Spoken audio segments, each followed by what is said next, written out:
The tale opens with a brief glimpse into Pharaohannis, a realm ruled by wizards. On the very night when the long war for the throne reached its final stage, a powerful noble settled on a plan that was both simple and merciless. The ninth prince, Heinz, had to die. One of the noble's subordinates waited eagerly for the order to be carried out, convinced that no ruler was worthy except the one he already served. Heinz had taken refuge in an unusual palace, and because of that, the command was cleared: execute the prince and eliminate anyone who interfered. Yet before the group could move, one man chose action over words and struck down one of his own allies, sending him to an early grave. After that sudden act, the young man offers a polite apology and says that he wishes to speak with the second prince. The request alone is enough to make the others freeze in fear. A loyal guard steps forward, positioning himself defensively to block the intruder. When he notices the red eyes beneath the hood, he realizes that the enemy is an old acquaintance, a man he considers worthless because he possesses no magic. Certain of his victory, the guard grows overconfident. He is just about to claim that sneak attacks would never work on him when his body gives out and he collapses unconscious. With no path left to escape, the second prince is overwhelmed by despair. The strike had been flawless, shattering the nasal bone at a precise angle and damaging the brain, leaving the victim unable to cast spells afterward.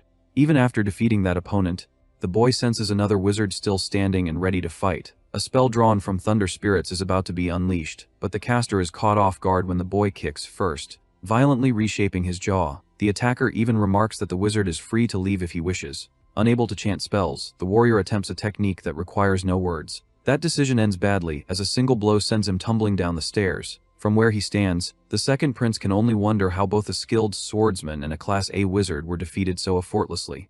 The boy calmly explains that there is no rule stating that only magic can cause harm. Panic sets in and the prince draws his weapon, asking whether Heinz sent him.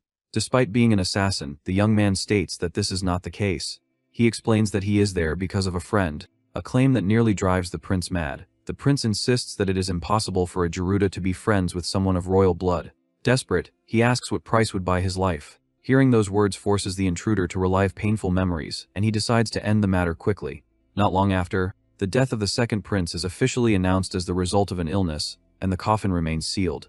With that, the dark presence looming over the palace finally begins to fade. Later, while quietly reading in his chambers, another noble is startled when the same figure appears before him and addresses him by name. Heinz, with his younger brother gone, there is no doubt that he will soon ascend the throne. The assassin asks how it feels to see his long-held dream becoming reality. Heinz replies that this moment is only the beginning. He reaffirms his promise that once he becomes king, he will abolish every discriminatory law imposed on those without magic.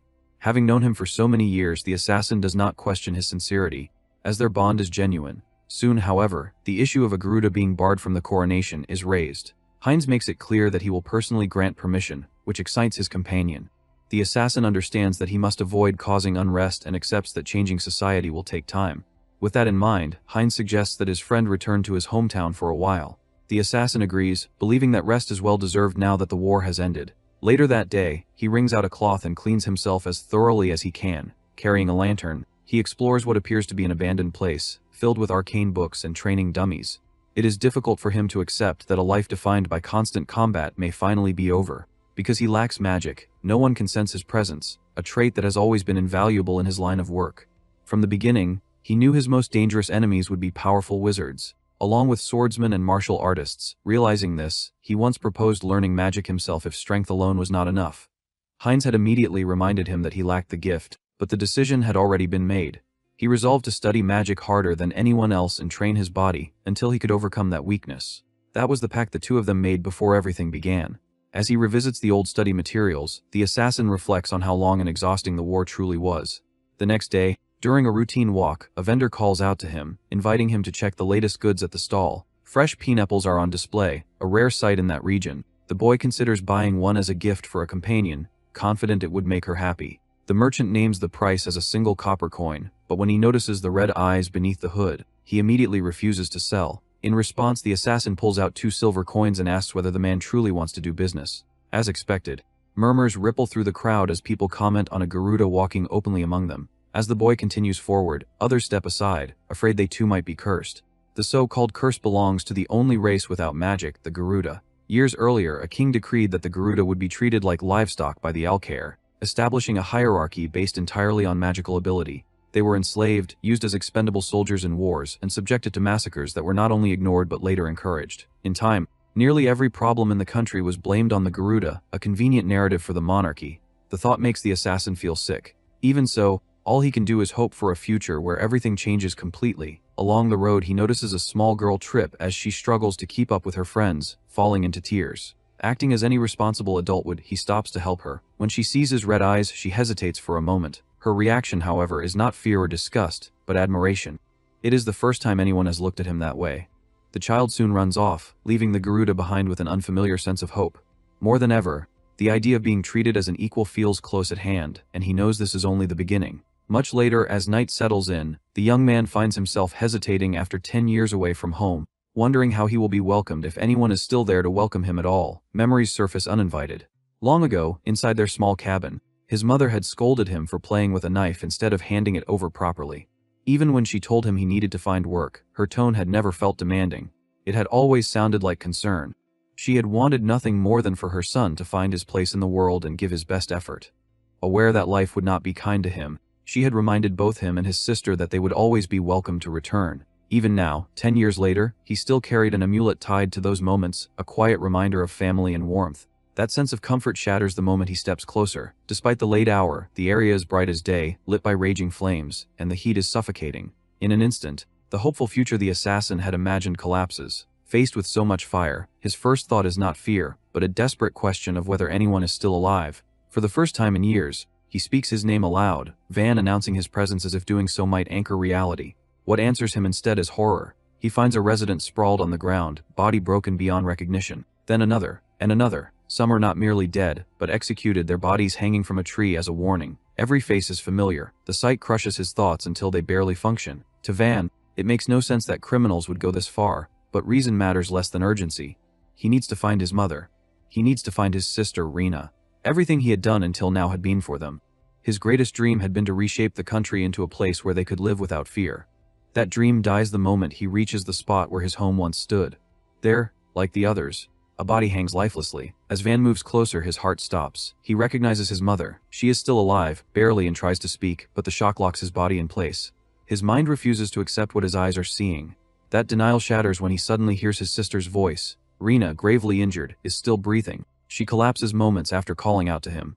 Van rushes to her side and supports her weight. Instead of explaining what happened, she pleads with him to run, insisting that the one responsible is still searching for him. Van struggles to believe that the second prince could have more allies and initially tries to help her instead. The blood pooling beneath them tells a different story. It has already spread too far. With fading strength, Rena confesses that she had learned how to cook during his absence. Through tears, she reveals that her greatest wish had been to watch Van eat something she made with her own hands. Slowly, the light leaves her eyes. With her final breath, she asks him not to blame himself, telling him that none of this was his fault. That moment is stolen from him when a knight drives a blade into his back. Several others cheer, convinced they have finally slain the leader of the rebel forces. Yet one of them notices that Van does not fall. His stance remains upright, and his eyes still burn with the will to fight. Before striking again, the knight asks why Van did not try to avoid the attack. Van answers that there is no one left alive whom he wishes to protect. To the knight, that response is worthy only of pity. Before accepting death, Van demands to know who ordered the massacre. The knight answers plainly that the command came from the king himself. Van cries out that Heinz would never do such a thing. As if summoned by those words, the blonde king appears before him, alive and uninjured. The sight leaves Van shaken. Everything about Heinz's demeanor suggests he had been waiting for the right moment to reveal himself. To make matters worse, Heinz mocks him, asking whether Van had come chasing memories. When he explains his reasoning, the king claims that Van himself is to blame. He declares that assassins capable of bypassing magical detection, hiding anywhere, and killing powerful figures with raw physical strength represent a threat to peace. Such beings, he insists, could destabilize his reign and therefore must be erased. Van reacts with revulsion at the realization that he has been deceived. Heinz calmly states that he will still keep his promise. Once the Garuda are exterminated, there will be no one left to suffer discrimination. As the knight prepares to deliver the final strike, Van catches the blade with one hand. Knowing the truth changes everything. Pain transforms into a burning need for vengeance. Even injured and exhausted, Heinz understands better than anyone what kind of monster Van can become. The knights quickly form a protective line around the king. Heinz himself prepares for battle.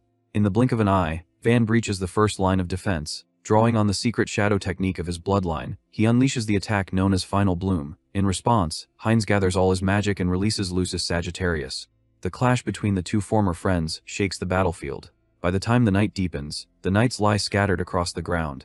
Even in that ruined state, Van continues to fight for his sister. Just as he refuses, even in death, to bow before the Alcaire, Heinz dismisses this as foolishness, yet admits that words would never sway him. Only force could bring the fight to an end. When it is over, Van clings to life, lost in thought. After enduring so much, he refuses to let his story end there. His revenge is unfinished. He needs one more chance, one opportunity to secure at least a tolerable fate for his own people. Whether by fate or fortune, his plea is answered.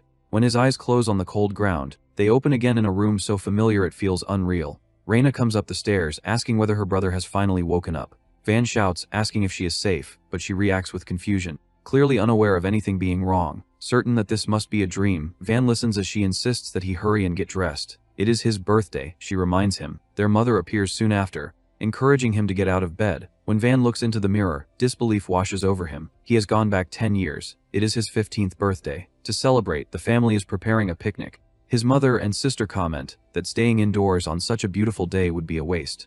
Van begins to wonder whether everything he experienced was nothing more than a nightmare. That doubt falters when a gust of wind sweeps through the room, scattering flower petals. One brushes against his skin, and the sensation feels undeniably real. His body still carries the weight of countless battles. With that realization comes the scent of smoke from the city and echoes of Reina's final words. The pain of his pierced chest and the screams remain vivid. When Reina asks what is wrong, Van avoids the question and changes the subject. Soon after, their mother calls out, saying the picnic is almost ready. Van comments on the pleasant smell of the food, and Reina happily wishes him a happy birthday. At the same time, far away, a group of knights rides out in pursuit of heretics. There are few capable mages among them, and the number of soldiers is far from ideal, making failure a real possibility. Their destination is the autonomous district of the Garuda. One knight remarks that since the targets are not civilians, it does not matter if some of them die. Though Anisi, an Amazon warrior among them, silently agrees. Back at the picnic, Van praises the meal, noting that the flavor carries a strange sense of nostalgia. The feeling unsettles him, especially since his mother had prepared something similar the day before with Reina's help. Because of that familiarity, he notices small imperfections in the dish. Gradually, he begins to accept that he has truly returned 10 years into the past. He has a chance to change everything, even if he does not yet know how. Once again, his mother asks whether something is troubling him, and Van remembers. Among the Garuda, turning 15 meant choosing a path in life. There were 3 options. The first was to work simple jobs within the city. The second was to leave in search of dangerous work. The third was to become a mercenary. Even without magic, the Garuda were physically strong, and their inability to be magically detected made them effective escorts. In times of war, they were sent to the front lines and rarely survived, but those who did were promised great wealth. His mother comments that mercenary work was not entirely bad, as such earnings had improved their lives. Still, she makes it clear that she does not want that future for Van. In the past, he had ignored her words and chosen that path, a decision that eventually led him to Heinz. That quiet moment is shattered by a loud sound. A bell rings. Van stands immediately, understanding its meaning at once. For a brief moment he had forgotten, but memory returns in a rush. He runs off, urging his family to leave the city without offering any explanation. Ahead, a man is delivering a speech, proclaiming that the gods have revealed dirt to be a sin. He declares that the kingdom still shelters impure beings known as the Garuda. According to him, they are born tainted and carry darkness within them. These speakers belong to the Purifiers, an extremist religious faction within the Mage Kingdom. Their radical beliefs have branded them heretics in the eyes of the church. One of their doctrines claims that the Garuda are agents of evil. On Van's 15th birthday, these fanatics fled the capital and took refuge in the autonomous district. With no proper security in place, they began committing unspeakable atrocities in the name of what they called purification. That day Van had been forced to hide with his family in a narrow alley, powerless to change anything. This time he refuses to repeat that mistake. Already inside the city, he moves swiftly through the crowd, slipping between people, scaling walls, and staying out of sight. When the speech reaches its end, one of the purifiers steps forward, preparing to cleanse a Garuda's sins with fire. Van is already there. One of the first rules when facing mages is to strike from outside their perception. He targets the brain and the vocal cords, ensuring no spell can be cast. The moment he brings the fanatic down, however, his presence is exposed to both allies and enemies alike. Another zealot reacts in panic, but Van moves faster, seizing the enemy's own sword and driving it straight through him. Only weapons infused with magic can pierce mystical defenses, so using the opponent's blade is necessary. A different cultist begins chanting a long-range lightning spell, but Van hurls the fallen body into the path of the electricity, disrupting the attack entirely. From below, Van closes the distance and delivers a savage punch that sends his target flying. He believes only 3 enemies remain when one of them suddenly orders him to stop. The man is holding a woman hostage, threatening to kill her if Van does not comply. Van had not anticipated additional enemies, yet surrender offers no real advantage. The terror on the woman's face is unmistakable. Acting on instinct, Van drops to his knees and pleads for the man to stop. The cultist grins in satisfaction and shouts that Van should have behaved like this from the start. Moments later, another fanatic drives a heavy kick into Van's stomach, slamming him onto his back. The remaining purifiers, consumed by fury, begin beating him mercilessly. While they clearly want him to suffer, the one who appears to be their leader orders them to finish it quickly. A sense of dread grips him, as if leaving the boy alive any longer could lead to disaster. When he notices his companions hesitating, the leader releases the hostage so he can act himself. The instant the woman is no longer in danger, someone else intervenes, casting a spell of ice. The magic strikes the fanatic from behind, frost spreading rapidly over his body until he is completely immobilized. A knight warns him not to move, stating that even the slightest motion could shatter him.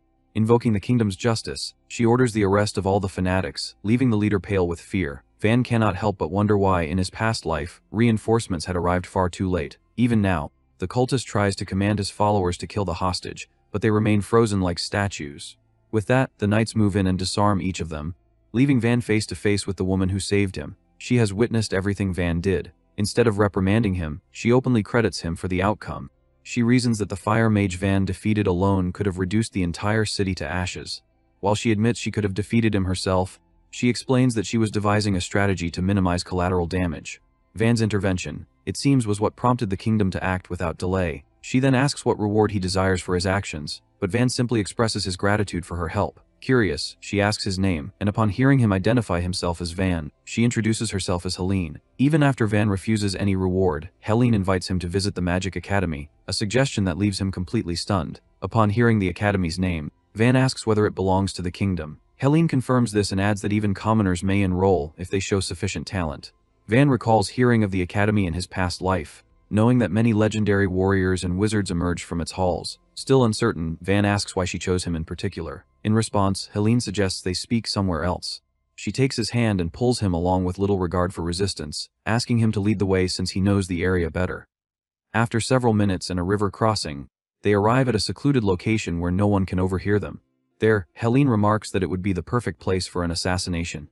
Without warning, she conjures a bow of ice and fires a freezing arrow at Van. Van reacts instantly, moving with speed comparable to a magical step, yet without using any magic at all. The feat shocks Helene. In a blink, he vanishes from her sight and reaches her blind spot. Even so, Van does not press the attack, as his instincts tell him she is merely testing him. Hearing such composure from someone so young unsettles her further. Van asks whether this was meant to be a test. Helene answers that it is simply her nature to confirm things with her own eyes. Van then asks what she intends to do with what she has learned. She replies directly that he may possess the power to change the fate of the Garuda, but that such a future can only begin if he enrolls in the Magic Academy. Van asks whether she is referring to the night conference. Helene confirms this, stating that she believes he has the potential to succeed. The night conference is a system that rewards outstanding academy students. Regardless of background or class, those who pass gain the right to establish a noble house within the kingdom. The land granted usually corresponds to the candidate's homeland. In Van's case, there would be no question that it would be the autonomous district of the Garuda. The idea leaves him stunned, as he has never considered such a possibility. Unlike his previous life, he is still under the age limit for the examination. Before agreeing, Van states that he has 3 questions. Helene agrees to hear them. First, he recalls that a noble recommendation is required. She assures him that she will personally write one. Encouraged by his interest, Helene urges him to continue. Van argues that attending a magic academy without possessing magic is absurd. Helene agrees with the concern, but reminds him that all night conference victors shared one thing in common: the rediscovery of magic's principles. Research into potions, magic circles, and related disciplines has shown that magic is far broader than commonly believed. Even defeating mages without magic could become a legitimate field of study, provided Van proves his strength to the world. In short, Helene believes that his success is not impossible. For his final question, Van asks her true motive. He wants to know what she gains by helping him become a noble. Helene asks whether he does not trust her. Van replies that he needs to understand what she stands to gain by turning him into the Lord of the Garuda. She admits that she would benefit in some way but refuses to explain further, keeping him wary. At that moment, Rena calls out for her brother as she runs toward him, asking what he is doing there. She explains that she heard he had fought dangerous people. Van apologizes for worrying her, and she immediately embraces him, scolding him for always saying he would be fine before doing something reckless. Helene watches the exchange and remarks that Van does not need to trust her. Still, she reminds him that with a noble title, he would have the authority to protect his sister and his entire family. She swears this is no deception, invoking the name and honor of the Steiner family. After Helene leaves, Van remains deep in thought, still holding Rena. When their mother learns that he confronted the purifiers, she is deeply shaken. Yet as townspeople arrive to express their gratitude, she recognizes her son's heroism, reminiscent of her late husband, and she smiles. Later the topic of the academy arises, bringing fresh surprise. Van explains the reward, the recommendation letter, and the decision he has already made. Rena tries to protest, pointing out that the academy is exclusive to mages. Van explains that this is precisely why he wants to go, to prove they are not inferior. He reflects on it carefully, unable to find another way to save everyone. In his previous life, meaning only came through aligning himself with a royal contender. This time, he cannot afford to act without foresight or ignore an opportunity like the one Helene offered. Van has already died once. If there is even a trace of hope, he will seize it. His determination to end discrimination against the Garuda remains unchanged.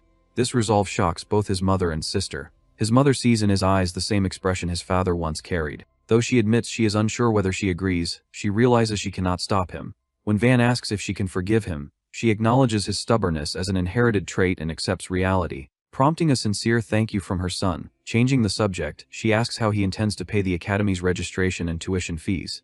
Van admits this is something he had not considered. Rena offers to help as well, but the thought of burdening them both fills him with despair. Before long, his worries vanish. Without being asked, Helene sends a reward for the defeated purifiers. It is enough to prepare for the journey without anxiety. Aware that Van will face discrimination at the academy, his mother advises him not to let bitterness consume him. She tells him to hold his head high, reminding him that he is her greatest pride. Van accepts her words firmly. Before departing, Rena promises to make mushroom soup when he returns, and Van says he will be looking forward to it. Thus, he begins his journey, waving goodbye from afar, determined to keep his promises this time. After a long journey, he finally reaches the gates of the place where he will spend a significant part of his life. It is the season when young people from across the kingdom gather at the academy. Alexis von Hohenberg steps forward first, presenting a recommendation letter from his own father, prompting the guard to bow respectfully before the noble. Not long after, Elizabeth Krusner steps forward and presents a recommendation letter bearing a duke's signature, earning the same polished respect. Then it becomes the protagonist's turn, and it is immediately clear he will not pass unnoticed. A ripple of whispers spreads at once, with people pointing out the Garuda who had the nerve to show up here. Van remains calm and states that he is doing nothing illegal, because he is only here to apply for the entrance exam. His composure does nothing to soften the irritation on the guard's face. Van then reminds them that the academy's motto is to accept everyone, no matter their status. The younger guard erupts, taking the remark as open provocation. Van senses the situation turning dangerous. If he used force, defeating everyone here would be easy, but it would also explode into chaos. Before it can reach that point, the older guard tells his partner to calm down. At last, someone with a shred of sense speaks. The veteran comments that every year some deluded Garuda tries to enter. In a restrained, almost polite tone, he explains that the academy does not discriminate, but it does require a recommendation letter. What he does not expect is for Van to actually produce one. When one of the guards examines it and notices a noble's seal, he blurts out that it must be impossible and insists no noble would ever approve such a thing. Convinced it is forged, he tries to seize the seal. Van catches the man's arm and slams him to the ground. The entire crowd falls silent. The older guard stares, unable to understand how his colleague went down so fast without even realizing what happened. Moments later, another figure approaches, demanding to know why such a commotion is happening at the gates. The two guards immediately drop to their knees in front of the examining lord. The older guard tries to brush it off as nothing serious, but the scene has already drawn too many eyes. With the attention fixed on him, Van introduces himself and explains, evenly, that he carries a recommendation from Helene Steinertz. Most people do not grasp what that name implies, but the examiner recognizes the letter's authenticity at once. Swallowing his pride, the examiner apologizes for the guard's conduct. Even so, the fact that someone like Van has the backing of the Steinertz family causes a fresh wave of unrest. Van quickly understands that Helene is not merely some minor noble. Once Van passes through the academy gates, the atmosphere confirms everything he feared. The place is dominated by the elite. Still, he spots faces he recognizes. Dietrich is among them, far removed from the fearless swordsman Van once knew. Nearby stands Shale, the powerful fire mage. He also sees Lunaris, who will one day become the divine maiden of justice. So many future legends gathered in one place. Unlike Van, they are all destined to become celebrated heroes of the kingdom, praised for fighting on the front lines. But when succession conflicts ignite, those heroes become pieces on a board controlled by corrupt princes. In one way or another, Van had been forced to erase them with his own hands. In this life, out in the open rather than lurking in the shadows, he will have to compete with all of them. It will not be easy, but this is the first step toward changing the kingdom. Then the first bully appears, clearly intent on provoking him. Van asks whether the remark is meant for him, and the answer is obvious from the sneer and the posture alone. Van attempts to assert that he has every right to walk the academy grounds, but the noble acts offended, as if Van's very presence is an insult. Just like before, the man tries to elevate himself by stepping on Van out of habit. For a moment, the assassin inside Van considers lowering his head. Then he remembers his mother's request that he keep his posture. He also recalls Heinz once claiming that self-respect shapes how others treat you. Van stays silent. The bully loses control, grabs Van by the collar, and tries to force submission. Van answers only with a cold stare, making it clear who crossed the line first. The provocator has no idea what he has just started. Naturally, Van reverses the situation and takes control. Instead of struggling head-on, he harmonizes the forces, guiding the opponent's movement and turning his own momentum against him. It is the same method he used on the guard earlier. When the noble hits the ground, Van still offers a hand to help him up. Pride refuses the offer. Anger pushes the noble past the boundary, and he starts to use magic. At the last second, someone shouts for him to stop. The command comes from Prince Heinz, who declares that the Garuda are allies of the kingdom within its hierarchy. The noble apologizes. Heinz adds that he will not use royal blood as an excuse to create divisions. Here, as students, everyone must be treated the same. That includes Van. Van can barely process the fact that Heinz is present. Seeing the 9th prince willing to take the exam like any other candidate only strengthens the image of humility Van once believed in. Heinz's public defense of a Garuda makes many students regard him as almost saintly.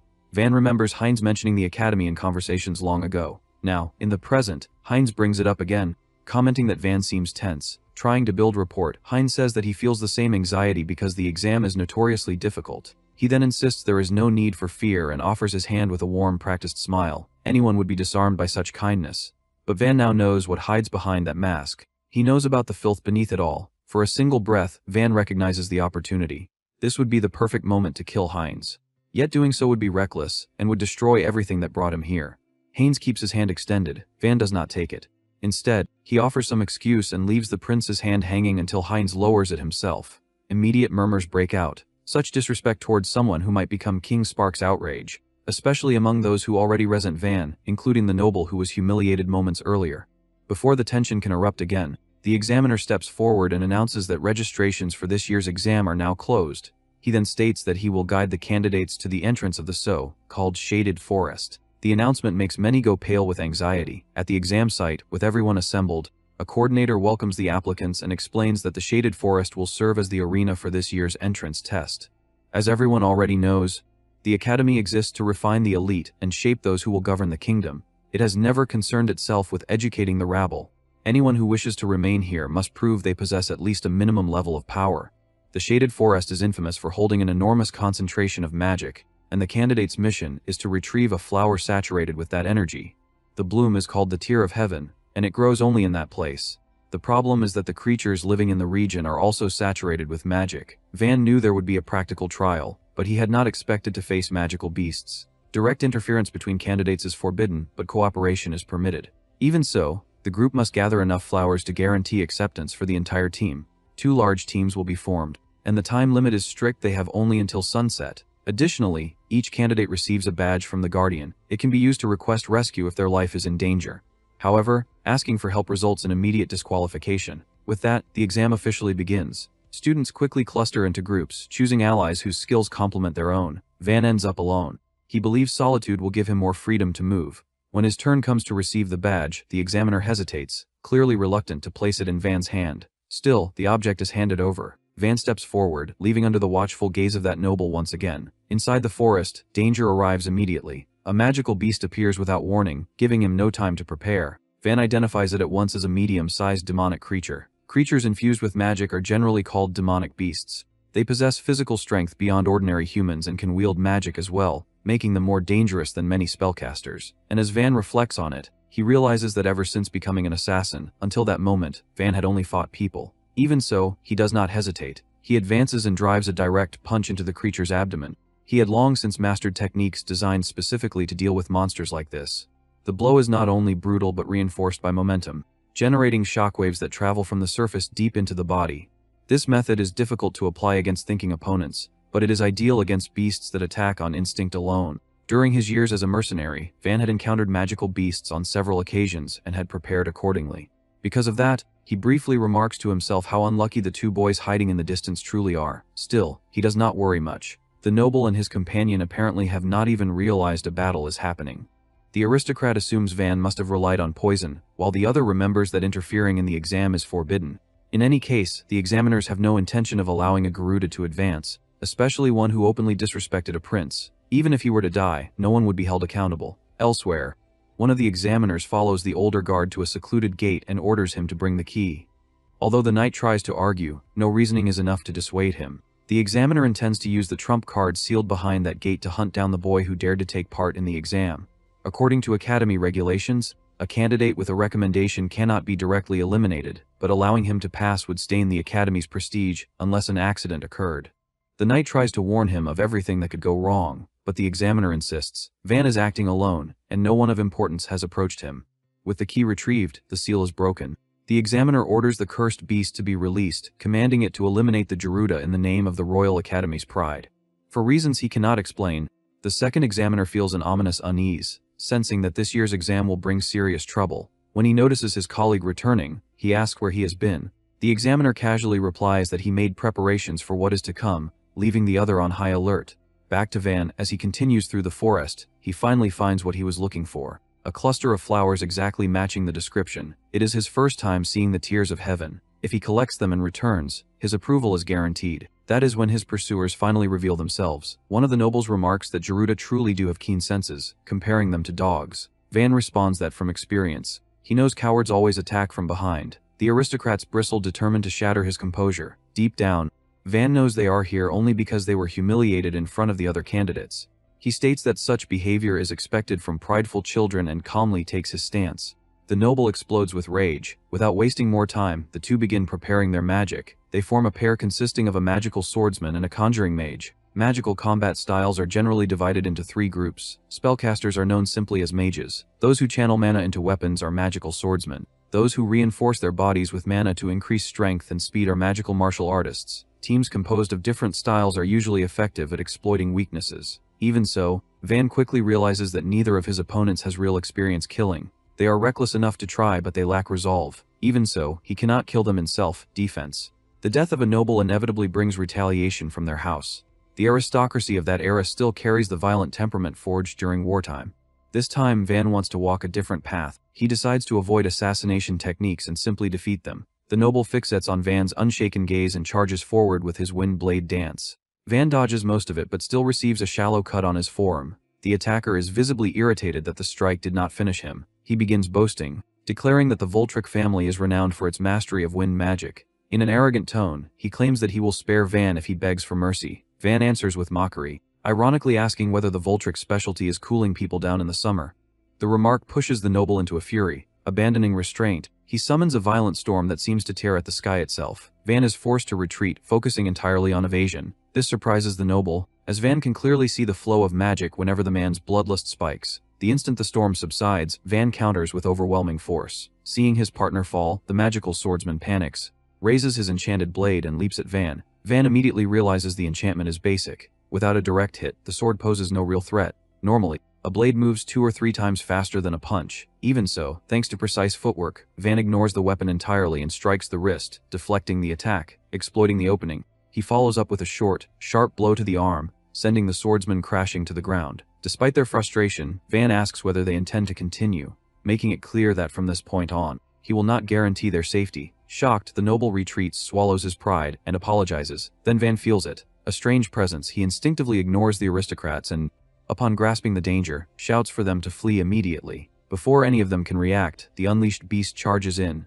goring them with its horns and hurling all three through the air. Pain floods their bodies. Van stiffens in alarm as he recognizes the creature. Before them stands a hellbear, a fang-type demonic beast. The nobles cannot understand how such a high-level monster could be here. There is no time to ask questions.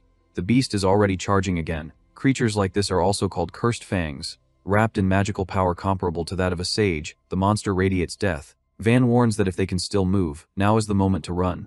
One of them responds that it is impossible. He shows his leg, mangled from the impact, and states that it is likely fractured. At best, he can barely stand. Van is left with almost no options. Carrying them would slow him down and ensure death. Breaking the rescue badge would not be fast enough. The noble then suggests that Van flee alone, insisting that as a powerful mage he might survive. The companion refuses, declaring that abandonment would disgrace their name. Van proposes that one activate the badge while the other buys time. Eisenbach rejects the idea, stating that dying would be less shameful. To preserve their family's honor, the two decide to fight to the end, heads held high. To Van, this is the worst possible outcome. Now he has to deal with their pride as well. Furious, he shouts that if they intend to fight, then they should fight to win instead of dying uselessly. The noble considers this arrogance, but with no alternatives left, cooperation becomes the only option. Back at the forest entrance, the second examiner remarks that the timing seems right. The first asks what he means, but the question is ignored. Instead, he asks whether any badge has been activated. Hearing that none have been broken feels strange to the first examiner, and disturbingly pleasant to the second. That means Van has not even had time to request rescue. Before the exam began, the candidate's belongings were confiscated. The examiner had used one of those items to imprint Van's scent onto the beast. He now believes the boy has already been reduced to dust and waits confidently, unable to suppress his laughter. Back in the forest, as the monster advances, the three boys brace themselves. Van shouts that he will hold the creature while the nobles attack with everything they have. Waltraich refuses to take orders, but the beast closes in too fast.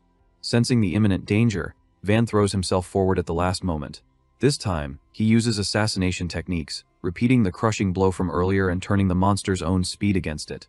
Unlike the smaller beast before, the effect is not decisive, but the impact is real. The technique works by predicting movement and striking at the point of origin.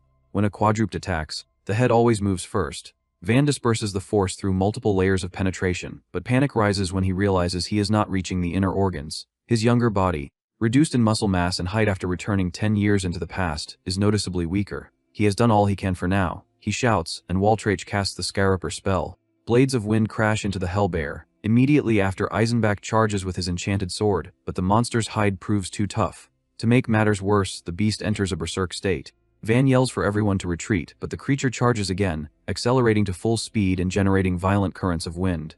When Van looks back, he sees both allies collapsed and unable to move, though still alive. Waltraich managed to deflect part of the impact with magic, but another charge would kill him. Eisenbach already believes this is the end. His sword has done nothing. Still standing, Van declares that he will try one more time.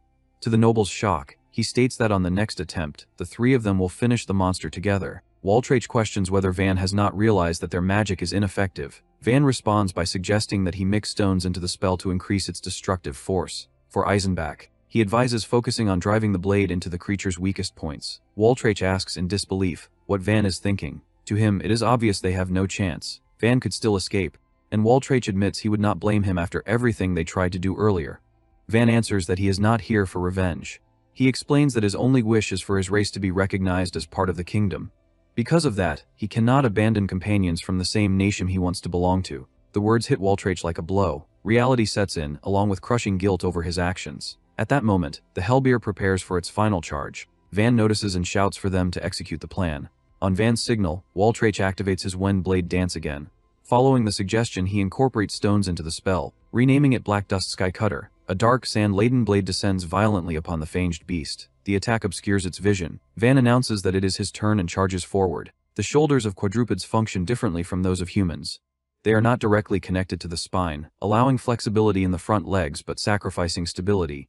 Using this knowledge, Van activates his rotation technique and knocks the monster off balance. As it falls, he shouts that the heart is located at the front base between the forelegs. Eisenbach does not hesitate this time. He leaps forward, but his inexperience causes a brief pause when he meets the beast's ferocious gaze. Even so, he acts as instructed and drives the sword in. Waltraich cries out in celebration, believing they have won. Van, however, feels no relief. He realizes something is wrong. The strike did not reach the heart. Perhaps the moment of hesitation was enough. The hellbear begins to recover. As a last defense, the monster unleashes a destructive roar, a rare ability among predatory beasts that channels magic through sound. A massive shockwave erupts, blasting everything around it into the air. Eisenbach collapses onto the ground, blood spilling freely, and in that instant he feels a sharp pain that tells him his internal organs have been damaged. As if that were not enough, the beast looms close enough to tear him apart where he lies. At that speed and distance, survival seems impossible. Before the noble can be finished off, Van steps directly in front of him. Among the harmony techniques, this one is known as Spiral. It does not rely on overpowering strength, but instead redirects the enemy's force into a rotating motion that drives it into the ground. Even so, the beast is far beyond control, and Van knows he cannot deflect all that power. Only one final option remains. Even if it destroys his body, it is still better than dying here. Van shouts desperately for his companions to run as fast as they can. Eisenbach gathers what little strength remains and barely manages to stand. Meanwhile, Van grips the creature's horns, holding it back with everything he has, though exhaustion is already carved into his expression. Unlike Van, the monster only grows stronger. With a violent surge, it throws him aside, sending him crashing into a tree with bone-rattling force. Waltrich tries to move, but Van yells for him to stay back. The beast inevitably charges again, and Waltrich rushes forward despite himself, trying to save Van. Even injured, Van has already decided that he will not die here. He murmurs softly that his heart should sink and the chains binding him should be freed. Something dreadful is about to happen, but before it can unfold, an ice spell slams into the front paw of the monster. The impact makes the beast howl in pain and collapse, stopping it just short of Van. What shocks everyone most is the source of the spell. It comes from Prince Heinz himself, something none of the three had expected. The nobles urgently warn that it is too dangerous for royalty to remain on the battlefield. Heinz answers that protecting the kingdom's citizens is the duty of royalty, a declaration that visibly stirs both nobles. To Van, this scene feels painfully familiar. This is exactly how Heinz always earned people's trust before leading them to their deaths. Now, shining like a false beacon of hope, Heinz proposes that the four of them form an alliance. Van immediately shouts that he refuses. Confusion and irritation flicker across the nobles' faces, mirrored by the prince's own expression. Even so, Van firmly repeats that he has no intention of cooperating. He states clearly that the power of a royal heir is unnecessary. Waltrich demands respect, while Eisenbach points out that Heinz just saved their lives. Van retorts that he would have resolved everything alone if the prince had not interfered. Heinz asks whether Van truly does not need help. Van answers that he does, but as he walks toward the monster, he tells the prince to stay quiet and watch, as royalty usually does. Van then warns that the beast is moving again, and moments later it charges straight at them. This time, Eisenbach insists on at least landing a single blow. Van urges calm, stating that running now would only waste their lives. Waltrich comments that he has mana for only one more attack, but Van tells both of them, including Heinz, to focus on his signals. There is something different in Van's resolve now, and it spreads to the others. He moves to intercept the monster, recalling how terrified he felt earlier. Because of that fear, he believes he can win without resorting to the forbidden technique. So far, 3 of his harmony techniques have failed against the Fang beast. The monster begins to recognize them as genuine threats and grows more cautious. Van dodges a sweeping strike, leaps, and spots a brief opening. The creature roars and pursues him, but Van keeps evading, using the enemy's own body as leverage. Waltrich cannot believe such speed is possible without magic, and neither can the prince. By shifting his center of gravity without pushing off the ground, Van eliminates preparatory movement entirely. This technique is known only among the highest-level martial artists. Watching him kick, leap, and escape a demonic beast without magic makes no sense to either observer.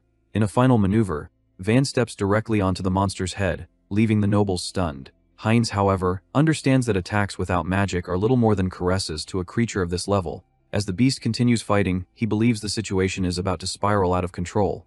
Van, on the other hand, declares that this is exactly what he wants. His real goal is to provoke it. Soon, the signs of a destructive roar begin to appear. At that moment, Van shouts for Waltrich to use his wind magic. Waltrich obeys instantly, forcing stones into the spell and sending them into the creature's mouth.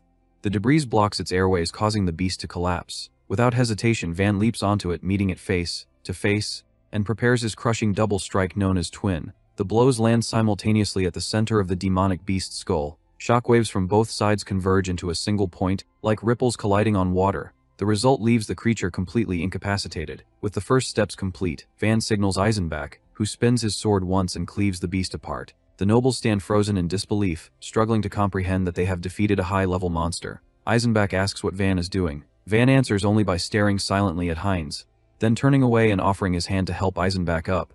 Eisenbach admits that his insides feel sore, as though they are injured. Van explains that sound-based magic can be partially countered by blocking the ears, and Eisenbach states that he will never forget that lesson. With the immediate danger gone, attention turns to the objective. To Van's surprise, where there were once many flowers, only 2 remain. This is the consequence of forming large groups, just as warned at the beginning. Van thinks quickly, aware that time is running out. Before he can speak, the nobles take the initiative. They collect the remaining flowers and decide how to distribute them. Naturally, the first is handed to Heinz, because he is a prince. Van questions why a flower should be given to someone who merely watched, but Waltrich ignores him entirely. The second flower is then placed directly into Van's hands. Van asks if he is sure. The boy replies that he does not want to owe anyone anything and introduces himself as Falk. Eisenbach follows, saying his name is Ralph. Surprised by their attitude, the protagonist introduces himself as Van and they exchange brief greetings, aware they may never meet again. At that moment, Heinz intervenes. He picks up several withered flowers from the ground and revitalizes them with light magic, astonishing everyone present. He asks them to accept this gesture, assuring them that no one will be harmed. Van notices the sun sinking toward the horizon and warns that they must leave the forest immediately. His tone sounds like an order, which irritates Falk slightly. Before they depart, the prince draws Van's attention. Heinz remarks that Van had covered his feet with dirt earlier. He then mentions having heard of a movement technique used to hide tracks, something commonly associated with assassins. Combining that with the martial techniques Van demonstrated, Heinz directly asks whether Van is, or has ever been, an assassin. Heinz has many enemies. After conquering several territories, the king hardened the kingdom's laws and took foreign princesses as wives. Heinz's mother, however, had already been a noble, becoming the 5th queen and the first from the kingdom of Firenze. Because of this, Heinz's brothers and their mothers feared his rise to the throne. Assassination attempts could come from anywhere, and Heinz was always prepared. If Van were an infiltrator, Heinz intended to eliminate him on the spot. Van does not expect his old habits to betray him like this. Technically, he is a trained assassin. Admitting that, however, would be suicide. He chooses to feign ignorance. The prince immediately notices the evasion. Van makes it clear through his stance that he will not back down if Heinz wishes to settle matters that way. The air between them grows heavy, and a clash seems inevitable. When Van steps forward, Falk instinctively moves in front of him. Heinz maintains a stern expression, but in the next instant Van appears at his side, stating that he was only joking. Falk cannot comprehend how Van moved so fast. Van uses the moment to attempt easing the tension with polite behavior. Heinz, however, ignores the effort entirely, having noticed something far more important. Van deliberately does not take advantage of the opening he created. At that point, it becomes obvious that this was nothing more than a test. The prince, dissatisfied, demands a clear answer and repeats the question, referring again to the earlier behavior and asking directly whether the boy is an assassin. Van responds that it was Helene who taught him those techniques, along with every other form of hand-to-hand combat he knows. Internally, he apologizes for using her name as a shield. The moment the prince hears that the recommendation came from the Steinhardt house, his expression changes completely. Ralph begins explaining that this duchy is far from an ordinary noble family. Van had already sensed that Helene was someone important, though he lacked the details. Heinz then clarifies that she was known as the Lady of the Ice Flower. She ranked above even the Academy's top students, so it was natural that someone trained by her would be extraordinary. Moreover, the Steinhardt house was the oldest family still serving the kingdom, which made the idea of them sending assassins absurd. Heinz asks how Van obtained the recommendation, but the boy has nothing more to add. From the prince's perspective, the letter had likely been given to cultivate a future retainer of the house. After witnessing Van's abilities, Heinz comments that he himself would have recruited the boy had he arrived sooner. As for what had truly chased them in the forest, he suspects it was simply the beast. Heinz admits that he has no idea how such a creature appeared there in the first place. Still, since everyone survived, he expresses his thanks. For the nobles, that gratitude is the highest possible honor. For Van, it means very little. Once again, Falk asks Van to be patient and tells him to stop acting disrespectfully. Instead of seeking praise or approval, Van responds with complete indifference. This only deepens Heinz's curiosity about the strange boy. Back at the forest entrance, the successful candidates begin to gather, while those who failed lower their heads in silence. The second examiner counts the numbers, and the first announces that, including the prince, 4 candidates are still missing. The news unsettles the second examiner, who fears that something may have gone terribly wrong. The forest had only been stocked with monsters that Heinz himself could defeat. He never intended to put the prince in danger because of his own actions. Just then, a figure steps out of the trees. The second examiner feels relief, assuming it must be Heinz. Instead, Van emerges first and mockingly asks whether everyone has gathered to welcome him. Unlike his colleague, the second examiner immediately asks how the boy is still alive. The first examiner does not understand the comment, and Van questions whether he should not be. Realizing his mistake, the examiner dodges the issue, saying he is merely impressed. Van retorts that he is not the only one surprised. Right behind him, the noble candidates appear, dragging the corpse of the beast with them. Gasps spread through the crowd as they recognize the fanged monster that attacked them inside the forest. Its severed head serves as undeniable proof. Even though they know exactly why it happened, both examiners feign surprise. Still, the second examiner's tone sounds almost accusatory. When the first asks him to repeat himself, he hides once again behind the excuse of being impressed. Heinz steps forward and describes the confrontation as a magnificent battle. Seeing the prince alive nearly causes the second examiner to panic. When questioned, Heinz explains that he happened to be nearby during the fight. This revelation is disastrous for the second examiner. If it became known that he was responsible for unleashing the beast, execution would be inevitable. Heinz notices the man's nervous behavior, and for the third time, the examiner claims surprise, even offering exaggerated wishes for the kingdom's prosperity. The suspicion is obvious. Heinz then states honestly that his own involvement in the battle was minimal. He emphasizes that the victory belonged to the 3 candidates, especially Van. The examiners struggle to believe it, as do the surrounding students. Ralph openly praises Van, while Falk admits without hesitation that he followed the boy's commands during the fight. The second examiner mutters that such a thing would be impossible for a Garuda. However, with the recommendation from the Steinhardt house, even Heinz finds nothing strange about it. Van knows perfectly well that Helene never taught him any of those techniques, but he cannot say so. Heinz's public approval, combined with the recommendation letter, begins to shift the crowd's perception. The first examiner bows deeply toward Van, thanking him as a servant of the kingdom for protecting the prince. Van tries to explain that he did not protect anyone and merely survived. Still, he raises his flower, prompting the other two to do the same. The examiners exchange looks, and it becomes clear that the second must act. He calls out the prince's name, then the two noble candidates. Finally, with visible discomfort, he calls the last name. With a trembling voice, he announces Van as having passed the entrance exam. In this chaotic fashion, the boy secures his place at the academy. As for the appearance of the beast, the first examiner takes responsibility for handling all the bureaucratic consequences. Several days later, before the new generation of talents, the academy's director gives a speech declaring that the institution seeks more than mere skill. According to him, true nobility of spirit is what matters most, becoming the sword and shield of the kingdom. In his past life, Van never imagined standing among nobles. This was only a small step, but it marked the beginning of his goal to end the discrimination against his people. From high above the ceremony grounds, Helene watches everything unfold with a proud smile. After confirming that everything proceeded as expected, Helene goes where she is summoned. She enters a luxurious chamber with 5 chairs, one of which is reserved for her. All signs suggest that every important member of that group is already present. Among them is the Sword Princess, Karina Luthier. The Silver Strategist, Amelia Rodenwald, is also there. The silence is broken by Arnulf Clovius, whose calm demeanor dominates the room, as he explains that they have gathered to discuss a single issue. The 8th Prince, Onus Ferrania, completes the group, serving as the one responsible for foreign affairs. Helene already knows what this is about. Amelia and Arnulf agree that something unprecedented has occurred. For the first time since its founding, the Academy has accepted a student of Garuda descent. Karina complains that the Academy has grown too lenient, a sentiment the 8th Prince shares. More than that, Onus demands to know why the recommendation came from one of the 5 brilliant crowns.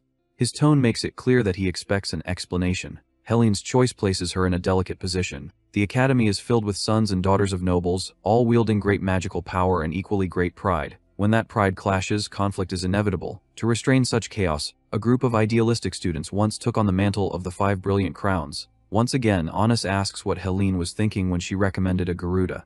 She answers that she simply acknowledged his strength, a response Karina finds ridiculous. In Karina's view, the Garuda are cursed by the gods for lacking true power. Amelia agrees, stating that without magic, one cannot be a sword or shield for the kingdom.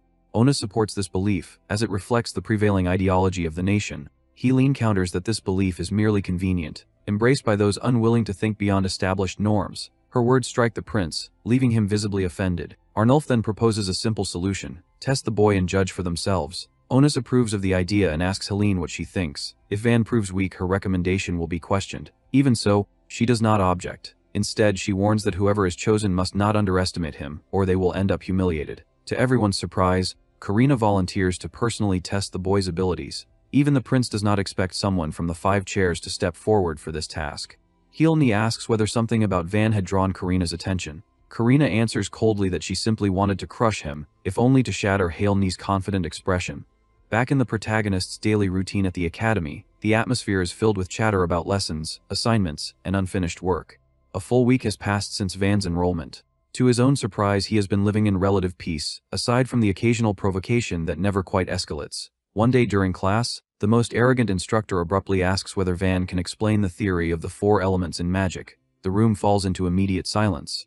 The question is far beyond the level expected of first-year students, and even the teacher seems to regret asking it. In his mind, the teacher already assumes that a Garuda would not even be able to read. Van, however, calmly answers that the theory is a method for stabilizing 4 fundamental factors: flow, density, resonance, and fixation. He adds that the concept prevents magical stagnation, restores energy balance, and forms the foundation of modern spell formulas. He explains all of this with a faint smile. From that moment on, the constant harassment simply stops. More than that, Van begins to make friends. Rolf approaches him one day, patting him on the back and inviting him to lunch. Van remarks that he has been a little worried about both Rolf and Falk. When Rolf asks why, Van avoids answering directly and instead gestures toward the cafeteria. The response leaves Ralph confused, but he follows anyway. This brief period of calm ends when a girl appears behind them in the hallway. Van asks what she wants, assuming at first that it is something trivial, as they have merely brushed past one another. To avoid trouble, both sides apologize politely. Without warning, the girl draws her sword and presses the tip against Van's throat, throwing Ralph into immediate panic. She declares that commoners are supposed to kneel before nobles. According to her, in the case of a Garuda, the bare minimum would be to kiss the ground. Van responds calmly that there is no reason for that. Since everyone present is a student of the academy, the girl insists on reminding him of his place within the hierarchy. Ralph speaks up and states that this has gone too far. She replies that she has no intention of shedding blood as long as Van demonstrates obedience appropriate to his status. That, however, is something Van clearly has no intention of doing. Basic respect between seniors and newcomers makes sense to him, but when someone tries to enforce that hierarchy through force, his instincts push him to do the opposite. He leans forward against the blade. The girl quickly pulls it back to keep him from grabbing it, but Van twists the weapon anyway and forces it aside. Her stance collapses. Reflexively, she tightens her grip. The weight of her body transfers onto the thin blade. With bending and torsion combined, the metal reaches its limit and snaps cleanly, as easily as slicing vegetables with a sharp knife. Van asks whether zinc was mixed into the sword and comments, with open disdain, that it is unfortunate to be threatened with such a common weapon. Zinc blades are cheap, durable against impacts, and useful for training, but utterly unreliable in real combat. The girl retorts that real swords are forbidden on campus and adds that she is not part of the 5 brilliant crowns. In her view, her role in this encounter is already complete. At that moment, Karina appears. She demands punishment for disrespecting a veteran and for damaging another student's property. Ralph can hardly believe that the sword princess herself is standing there. Van, on the other hand, immediately recognizes her from the blood-soaked battlefields of his past life, where thousands had fallen by her hand. He cannot help but wonder why someone like her is inside the academy. During his first life as an assassin, several rebellions shook the kingdom. Behind the scenes operated a militant remnant of the purification sect known as the Circle of White Annihilation. Among them, the most feared was Karina, a demonic swordswoman responsible for the deaths of countless heroes. Although the kingdom eventually destroyed the circle at tremendous cost, the chaos it left behind ignited the war over the throne's succession. Van had only seen her once on the battlefield. Even now, he does not understand why a former enemy of the kingdom is present here. Breaking the silence, Karina announces that an additional punishment is required. According to her, standing in silence before a veteran is also an act of disrespect. Van immediately apologizes, stating that he did not recognize her as someone of higher rank. The explanation only irritates her further. Ralph anxiously tries to clarify that she is one of the 5 brilliant crowns. Van admits that he does not even know what that means. Briefly, they explain that the 5 crowns are a disciplinary council composed of the academy's most exceptional students. Karina has been a member since she enrolled at the age of 13. Van shows genuine surprise at this, and Karina thanks him for the reaction. It is clear that she belongs to the highest nobility, her status concealed after she became a rebel. For a fleeting moment, Van considers that this could be his chance to eliminate her and prevent a future rebellion. If she were removed now, the succession war might never begin, and Heinz would never rise to power. Despite this, Karina resumes speaking about punishment, stating that continuing to ramble before her is yet another insult. Van shifts into a defensive stance. She warns him that she will make him remember why she is allowed to wield a real sword. Her posture is unmistakable. The same stance she used before delivering swift execution strikes too fast to see. Ralph shouts for Van to just apologize. Van pushes his friend aside and says that he also needs to confirm something. Karina considers that statement foolish. They stare at each other from opposite ends of the hall as the surrounding students watch in breathless tension. In the blink of an eye, Karina appears on the other side of the hall. Her sword is already sheathed. Van collapses, wounded. Ralph rushes to his side, but Karina says nothing. Instead of continuing, she decides to postpone the punishment. In her judgment, Van is not someone who should be exterminated immediately. She leaves with her subordinate, leaving Van injured and restless on the floor. Minutes later, the subordinate asks why she spared the novice. Already some distance away, Karina finally reveals the truth. She drops to her knees, clutching her body in pain. She did not spare Van out of mercy. She spared him because she herself was injured, to her subordinate's shock. Karina explains that she had read about something similar in martial arts texts, techniques involving pressure points. The pain she feels makes proper movement nearly impossible. The subordinate asks whether they exchanged direct blows. Karina knows with certainty that this was not the case. The moment she closed in, her intention was to strike Van's neck. At the last instant, Van ducked and countered. Aiming directly at a vital point without hesitation, her instinctive reaction was to retreat, which altered the sword's trajectory. At the same time, Van's hands moved with flawless precision toward the pressure point. That was the start of a combined technique, one taught only in certain sword schools. It is knowledge Van should never have possessed. To the subordinate, Karina is the clear victor since she remained standing. He declares that the outcome is obvious, and Karina agrees aloud.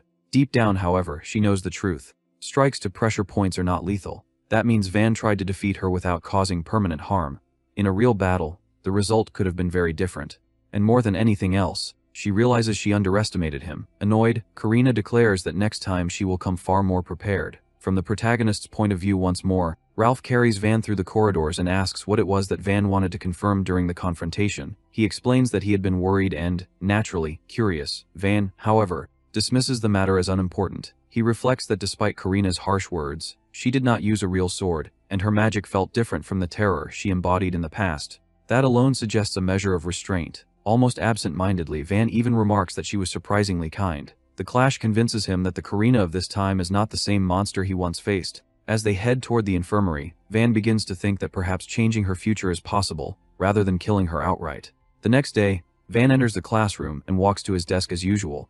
This time, however, he feels far too many eyes on him. He takes his seat at the edge of the room, but soon hears whispers spreading about how he challenged one of the 5 brilliant crowns. The attention makes him uneasy. Not long after, Ralph and Falk arrive and tell him to ignore those fools. Both seem determined to help him apologize. Van makes it clear that apologizing is not his intention. He comments that when they first met, neither of them seemed so intrusive. Even so, he thanks them for their concern and states that he will deal with the situation on his own. If he truly wants to prevent a future tragedy, he knows he must confront Karina now. In any case, he does not believe he has anything to fear from the Academy's disciplinary elites. At that moment, the Lady of the Ice Flower appears and asks to speak with Van. Naturally, he questions why, pointing out that class is about to begin. Helene simply insists, explaining that it will not take long. Driven by curiosity, Van agrees, and the two leave the classroom together. This alone shocks everyone present. Not only does Van know the Lady of the Ice Flower, but he speaks to her casually as well. Later, in a secluded area, Helene explains that she has been assigned to test his abilities. Van comments that she could have said that from the beginning. She apologizes, admitting that she did not expect events to escalate so quickly, especially where Karina was concerned. Helene describes Karina as the pinnacle of the noble youth and the future head of House Luthier, despite her young age. Van responds that he does not see her merely as a prodigy. He explains that it feels as though Karina has discarded everything in her life except the sword. Helene is surprised by this observation, but she admits it is accurate. She explains that Karina was originally an illegitimate child of House Luthier, denied even basic noble education. At 10 years old, however, she defeated her 17-year-old half-brother in a casual duel. He was the legitimate heir. Because of that talent, Karina was acknowledged as a true daughter of the house. Still, she grew up surrounded by jealousy and devoid of affection. As for how Helene knows all this, she comments that nobles are fond of gossip. Even so, before Karina enrolled in the academy, Helene once saw her alone at a gathering. She recalls the image clearly: Karina standing apart from everyone, staring at her father from behind with an empty gaze no child should have. Van suggests that Helene should have spoken to her then. Helene replies that she could not. As members of great houses, any forced interaction would have been taken as a political provocation. Van calls it an unbearably difficult situation. Helene admits that she herself was bound by those expectations at the time. Karina, however, seemed indifferent to such constraints. Helene confesses that she always felt the girl might one day walk a dangerous path. Van asks what Helene would do if that happened. She answers that she would stop her, because she had avoided that responsibility for far too long. At that moment, Van finally understands everything. Helene's magical skill rivaled that of the heroes who later shaped the kingdom. Yet her name never became widely known. Van realizes that she must have tried to stop Karina when the girl turned rebel, and likely died in that confrontation, never having the chance to build her own legacy. Even while speaking words heavy enough to move anyone, Helene asks Van not to treat her with pity. He replies that he understands, but admits that hearing her story only strengthens his resolve. Now, he is determined to crush whatever regret and darkness Karina carries. In the past, no one had been able to stop her. This time, Van believes he has a real chance to cut the evil off at its root. Helene quietly confesses that she may have been hoping to hear exactly that. She asks whether Van already has a plan. He answers that he would never act without one. When she asks what that plan is, he tells her to follow him after class. Once the day's activities end, Van's classmates approach him again. Falk comments that people are becoming far too involved in his life. Ralph admits that he is curious about what happened after Van left with Helene, and Falk agrees. Moments later, they spot Van ahead. He is not standing still. Instead, he is already engaged in combat with the Lady of the Ice Flower herself. The shockwave from their clash throws both observers backward. Helene sarcastically asks where Van was looking as she activates her ice magic, unleashing the Garden of 1,000 Thorns. Ralph and Falk are left completely speechless. At the last possible instant, Van steps in front of them. With a precise martial strike, he shatters the spell entirely. Then he turns to the two boys and remarks that they arrived just in time. Immediately afterward, he asks them to join him. Footsteps echo sharply against the stone as Karina walks down the long corridor, sunlight slanting in through tall windows. The 8th prince calls out to Karina in a relaxed tone, greeting her as if this were a casual encounter. Karina turns toward him with a sharp glance and asks whether he needs something, addressing him with formal respect as Her Highness. The 8th prince replies that he is not trying to rush her, but he asks when she intends to deal with the Garuda they previously discussed. Karina answers that it will happen very soon and adds that the item she requested from her family has finally arrived. The prince reacts with quiet interest, noting his surprise at hearing that. At that moment, a student staggers forward, straining as she drags an ornate coffin bound in thick chains, the metal clattering loudly against the floor. Bent over and drenched in sweat, the student asks Lady Karina where it should be taken. Karina orders that it be carried to her room and emphasizes that it must be handled carefully. The 8th prince watches the chained chest, and remarks that this must be the object he had heard rumors about. She questions whether using something like that might be excessive for a Garuda.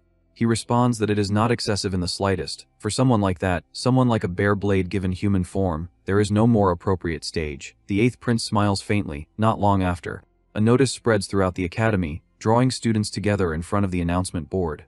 It declares that Karina Luthier, one of the 5 brilliant crowns, has challenged first-year student Van Kruger to a duel as punishment for disrupting public order. The proclamation names the Royal Academy's great training grounds, known as the White Ring Arena, describing it as a sacred place reserved for official duels and special trials. Beneath the open sky, Van stands alone in the arena, calmly stretching and loosening his body as the wind moves around him. The 8th prince takes a seat nearby, observing in silence. The stands gradually fill, and Helene quietly notes how large the crowd has become. Falk and Ralph whisper that the atmosphere feels heavy, and one of them remarks that no one truly believes this will be a fair duel. When the other asks what he means, Helene states plainly that this is not a duel at all, but punishment. Most of the crowd assumes that a clash between a 5-crown and a Garuda can only end in a one-sided slaughter. Ralph scoffs at that assumption and says that may be the common-sense conclusion, but Kaff insists that they know better. With a confident grin, he claims that Van is not someone who can be judged by common sense. Helene lifts her gaze and comments that someone else seems to share that opinion. High above them, Heinz stands, watching with a relaxed smile. The 8th prince notices him and silently questions why that man would bother attending a duel like this. His expression tightens as he continues to stare. Noticing his brother's gaze, Heinz smiles which irritate his brother. A crushing pressure suddenly descends upon the White Ring Arena, making the air tremble and the crowd stiffen. Helene sits rigidly with 2 students, her eyes unblinking. Nearby, the 8th prince leans forward, his posture tense as the atmosphere turns ominous. On the arena floor, Karina stands with her eyes closed, one hand gripping a chain as faint purple lights drift around her. The chain scrapes harshly across the stone. Ralph stares wide-eyed and asks what that could possibly be.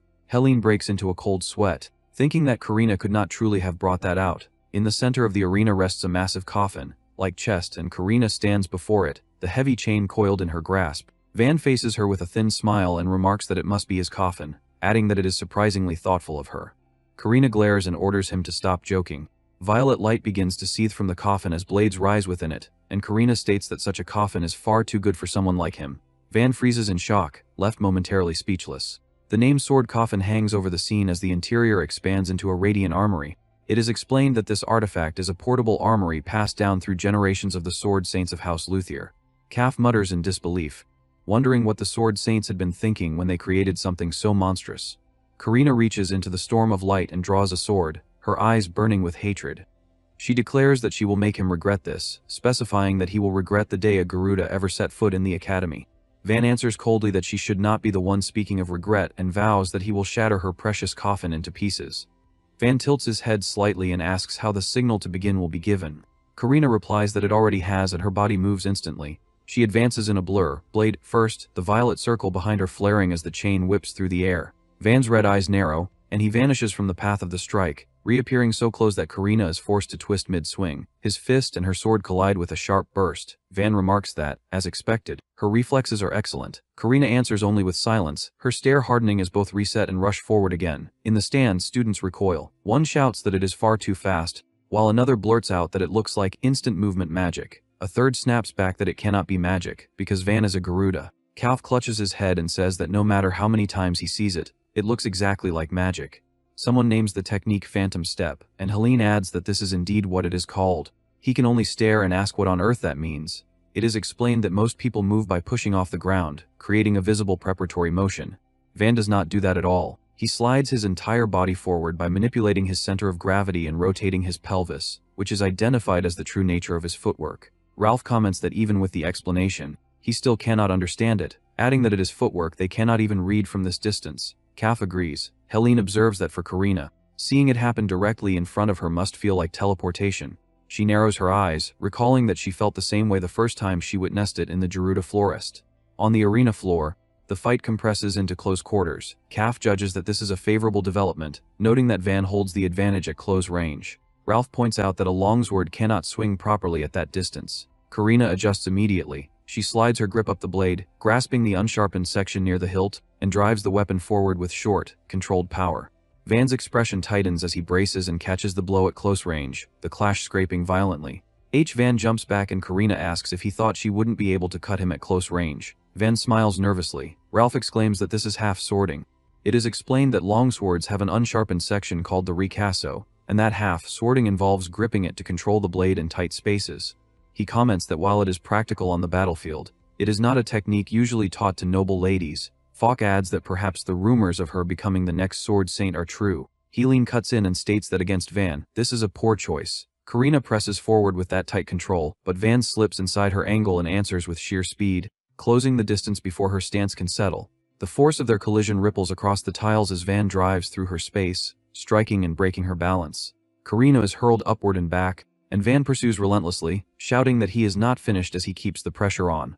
From the stands, the Eighth Prince watches with folded arms and remarks that Van is indeed not finished, noting that Karina is being forced to take hits. Beside him, it is explained that for magic swordsmen, attacks lacking magic power are extremely difficult to avoid. It is then stated that this is precisely why Van's blows containing no magic at all become unreadable to them. Karina steadies herself, her aura swelling as she scoffs and asks what difference that makes. She declares with confidence that there is no way attacks relying solely on physical strength could ever pierce her magical defenses. Karina's eyes suddenly widen as a wave of cold runs through her body. For a brief moment, she freezes, as if her senses cannot fully register what has just occurred. She plants her sword against the ground to steady herself, staring forward in disbelief. Then she clutches the side of her head and demands to know what Van has done to her. Van responds with a faint smirk, saying that it could be anything, and casually suggests that perhaps her mana control is simply sloppy. Karina grits her teeth, caught between fury and genuine confusion. The technique is identified as Could, Empty Hall. It is explained as a method that uses wind pressure generated by a palm strike to send a shock directly into the semicircular canals of the inner ear, disrupting balance and perception. Across the arena, gasps ripple through the crowd as Karina is forced backward. One student blurts out, asking what is happening, while another shouts in disbelief that Lady Karina is being pushed back. High in the stands, the Eighth Prince snaps angrily, demanding to know what Karina is doing and chastising her for disgracing the title of nobility. Nearby, Heinz watches in silence with his arms crossed and a grin. On the arena floor, Karina hunches slightly, shielding herself as the disorientation lingers. Van advances with his palm raised and asks calmly whether they should end this soon. A purple-haired girl cries out in alarm for Lady Karina as Van closes the distance. Karina's expression shifts, sharpening into something dangerous. A magic circle blooms overhead as violent violet light surges outward, flooding the arena. She drops low and drives her power into the ground through her blade.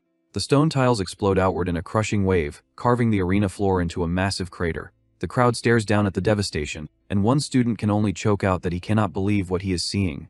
Van staggers back with his arms raised, visibly shaken. He realizes that Karina had only swung a sword filled with magic. Yet even without a direct hit, the shock alone rattled him to his core. He understands then why generations of sword saints required the sword coffin to wield such power safely. Within the storm of mana, Karina rises and declares the name of her technique Himmelsters, the Heavenfall Blade. She adds that, as demonstrated, ordinary swords cannot withstand it, calling that its only drawback. Watching from above, the Eighth Prince mutters that this is truly Karina, then realizes she has been holding back until now. A calm voice beside him agrees, stating that anyone struck by that blow would be reduced to dust. Van steadies his breathing and tells Karina that she ought to treat her weapon with more care.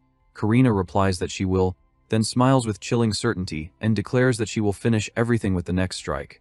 The entire arena seems to hold its breath. One student stares at the towering pillar of power and panics, wondering if Karina truly intends to kill him. Another scoffs, saying it is only natural punishment for a Garuda who dared defy a noble. Ralph turns pale, thinking that if such an attack lands, Van will surely die. Falk urges calm. He insists that as long as it does not connect directly, Van could avoid it using Phantom Step. Only time will tell. Helene watches without blinking and comments that Van's attacks are landing, but not with enough force to bring Karina down in a single strike. She adds that Karina's Heavenfall Blade could annihilate Van instantly. She explains that Karina could deliberately endure Van's blows, just to release Heavenfall Blade at point-blank range, and warns that even avoiding a direct hit would not save him from the shockwave without magical protection. Fox swallows hard and wonders aloud what Van plans to do next. Below, surrounded by Violet Has, Karina faces Van and tells him one last time to accept the status he was born into. She says that if he does, she will spare his life. Van glances at her and remarks that she is obsessively fixated on the idea of status. Karina replies that such thinking is only natural, declaring that magical strength is determined by bloodline and that this belief forms the very foundation of the kingdom. Van lets out a short, bitter laugh and says that it is the most predictable noble answer imaginable. Van steps forward and challenges her directly, asking whether she truly believes that acting noble will make her one. Karina falls silent for a brief moment, then demands to know what he just said. Van responds that he knows the truth, stating plainly that she is half commoner. He presses further, saying that this is why she clings so desperately to becoming a true noble, hoping her father will finally acknowledge her. Karina's face contorts as something inside her snaps, rage surging through her body. She begins to shout his name in fury, her voice shaking as she struggles to contain herself. Violent mana floods the arena. Students stare in confusion, asking what the two of them are even talking about. Helene continues watching intently, realizing that Van is deliberately provoking Karina, trying to draw out a strike with no restraint whatsoever. Ralph panics and cries out, asking why Van would do something so reckless. Falk realizes with dread that Van is preparing to use that technique. Inside Karina's mind, her buried truth rises like poison. She admits to herself that she is a foreign existence within noble society. She recognizes that this is why, despite Van being a Garuda, she felt sympathy toward him.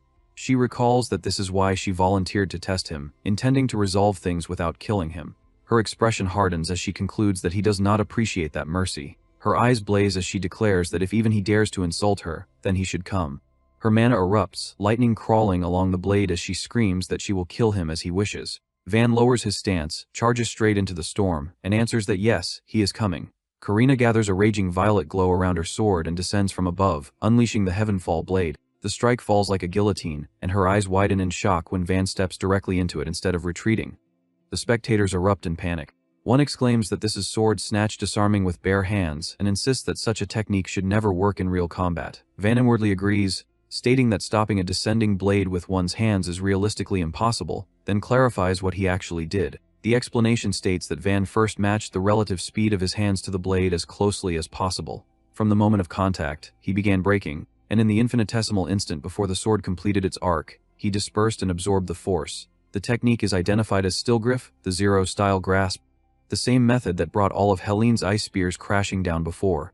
He comments that the Heavenfall blade is an overwhelming technique, but its sheer power is what doomed it. Karina blurts out that such a thing is impossible as Van twists through the remaining force and turns the clash against her. A violent shockwave ripples through the arena as Van's counterattack sends Karina flying. She crashes to the ground and collapses to one knee with a pained groan. Students stare in disbelief. One whispers that the thousand-blade sword princess has been brought to her knees. Another asks if this is truly the power of that Garuda. A purple-haired girl stammers Karina's name, while Van's two friends shout for Van not to let his guard down and to press the attack. Van does not push for a finishing strike. Karina, breathing hard, demands to know why he is not ending it and asks whether he is trying to show her mercy. Van answers that he is not doing anything like that, and he adds that he has no interest in bullying some half-finished noble lady. He then tells her that she still has not revealed everything she is capable of. He urges her to come on and insists that he wants to see the real Karina. Karina glares at him, calls his words presumptuous, and turns toward the looming violet gate of the sword coffin behind her. Spiraling magic circles fill the air as she reaches into the coffin's radiance and pulls something out. The eighth prince whispers that she actually drew it. His companion murmurs that this is her first time seeing the real thing and questions whether she is being serious. Around him, students recognize the weapon by reputation, Ralph beginning to name it aloud while Falk admits that even without being a swordsman, he has heard of it. Helene confirms their reaction, stating that they are right to be alarmed. She explains that it is one of the most famous swords in the country, the Sword Saint's signature blade, Sternkreis the Star Ring Sword. She describes it as a spring sword forged from extremely thin, flexible special metal. Van studies the weapon and remembers that in his previous life it was known by another name, the Massacre Sword, Blood Chain. Karina lifts her gaze and declares that she will show him. She says that she will show him what she has sacrificed to stand where she is. Van answers that he understands, and he says that he will witness all of it as he faces her in the coffin, like Arsenal looming behind her. Crimson lightning gathers around Karina's blade as she declares that this is her full power. She challenges him to endure it if he believes he can. A violent red spiral blooms and grinds across the arena, and spectators recoil as pressure swells over the stone. Van realizes that this may be the consequence of his own overconfidence. Helene identifies the technique as Circle Requiem, a national magic art. She explains that it is an ultimate technique only a handful within House Luthier can reach. She adds that it uses magic to amplify the spring sword's flexibility, driving the tip to supersonic speed.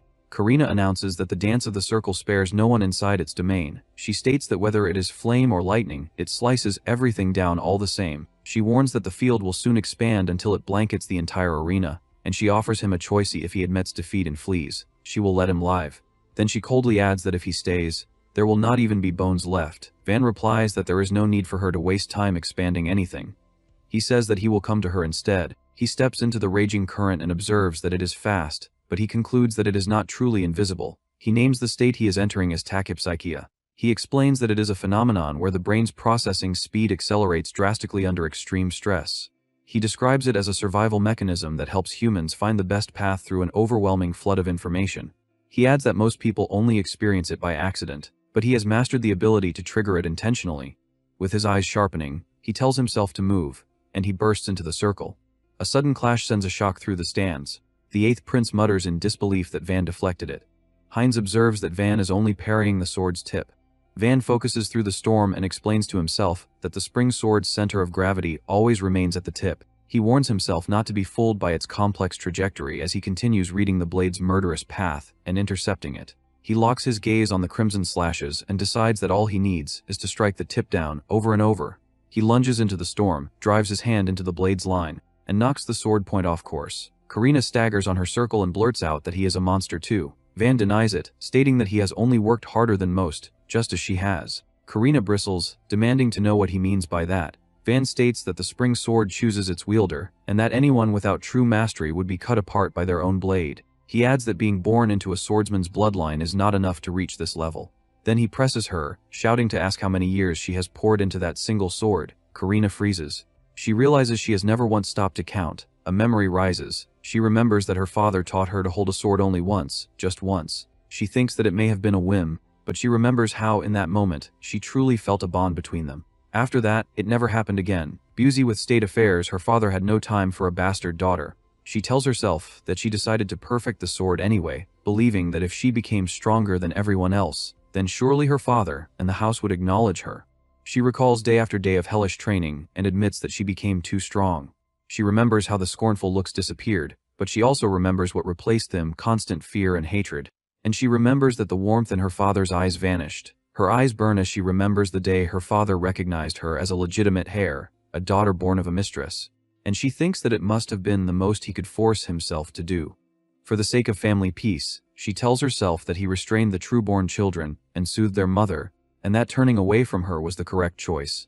In that realization, she understands that the only thing she had left was the sword. In her mind, she stands before a throne and believes that her existence would allow no denial. She vows that she will prove her worth with undeniable might, because she thinks that is the only path to recognition. Back in the arena, rage floods her face. She screams at Van and demands what he could possibly know about any of that. Crimson light detonates around her as she flips through the air and brings her blade down in a savage cascade. A storm of slashes tears through the space in blinding flashes. Van is hurled backward by the pressure. He grits his teeth, eyes wide, a strangled sound caught in his throat as he stares up at the incoming cuts. The edge opens his skin as he twists and braces, forcing himself upright while red lightning rakes the floor and walls around him. Karina's eye tightens as she watches him endure, and for the briefest moment her expression wavers. Students recoil at the sidelines. Ralph blurts out that Van is still advancing. Fox stares in disbelief and says that he is pushing forward through the storm of slashes. Karina turns her head panting, and shouts that she cannot understand why he is going this far. She insists that everyone else has always fled before her sword, and she demands to know why a man without magic still refuses to back down. Van keeps moving. His shoulders remain squared as red arcs crawl over his uniform. In his mind, he first tells himself that it is to prevent a future rebellion, then immediately corrects that thought, realizing it is not only that. He remembers a desperate homeland exploited by evil and left with nothing. He thinks that suffering is something he understands better than anyone. He fixes his gaze on Karina and recognizes that someone is crying at the center of this storm, and he cannot bring himself to abandon them. Karina swings again, her voice cracking as she insists that she is not crying. Van answers without slowing, stating that she is. He tells her that her sword is screaming in her place. He presses further, asking whether this is still not enough, because it is shouting. The words hit her like a strike. Her lips tremble and a sharp, voiceless reaction catches in her throat. Karina bares her teeth, fury and shame twisting together. She spits that he has no right to act as if he understands her. Then she screams that this sword is all she has. She declares that she became stronger than anyone with it, and she vows that she will make the entire house bow. The red field surges harder as she lowers her stance and drags power into her next strike. Van raises his arms against the pressure and forces his breathing steady. Blood and sweat run down his cheek. He pushes his voice out and admits that he does not know everything. Then he tells her to listen, calling her Karina, and says that her worth is not decided by anyone else. He steps forward, boots grinding over cracked stone, and adds that the sweat and tears she shed unseen matter. He insists that the weight of every swing that felt like carving away her soul cannot be denied. He declares that no one can deny that value. Karina freezes for a fraction of a second, eyes widening as if something deeper than flesh has been struck. Van continues fierce and honest, saying that even if no one acknowledges it, to him she is the finest magic swordsman he has seen. The violent glow around Karina falters, her grip tightens as her breath catches. A memory flickers at the edge of her mind, warm light, a smaller hand guided into position, and a voice close beside her. In that distant scene, her father calls her Karina and tells her to listen well. In the warmth of that memory, her father tells her that even when cutting down enemies, she must never swing her sword in anger or hatred. He tells her to be noble. He says that even in battle, pride must remain in her heart. As he places his hand over hers on the hilt, he tells her that this is the sword of House Luthier. The present snaps back. Wind and dust roll across shattered stone as Karina and Van face each other at close range. Karina steadies her breathing and realizes that this is what her father was trying to teach her. She thinks about pride and decides it was never meant to be begged from others. It is something she must carry herself to remain who she is. Tears stream down her cheeks. She admits to herself that she finally understands. She realizes she threw it away on her own, the lesson her father gave her. With shoulders squared and eyes no longer trembling, she tells Van Kruger that she is grateful. She says that he helped her remember. She says that he brought her back to the sword she truly wanted to wield. Pink light licks along her blade, swelling into a fierce, crackling aura. Karina tightens her grip until her knuckles pale, and declares that this time she will pour everything into this technique. She asks whether he can receive it. Van meets her gaze without flinching, lowers his center of gravity, and answers that he will gladly take it. Karina releases a sharp cry and steps in. The slash is an overhead cut, simple in form, yet refined to its absolute peak.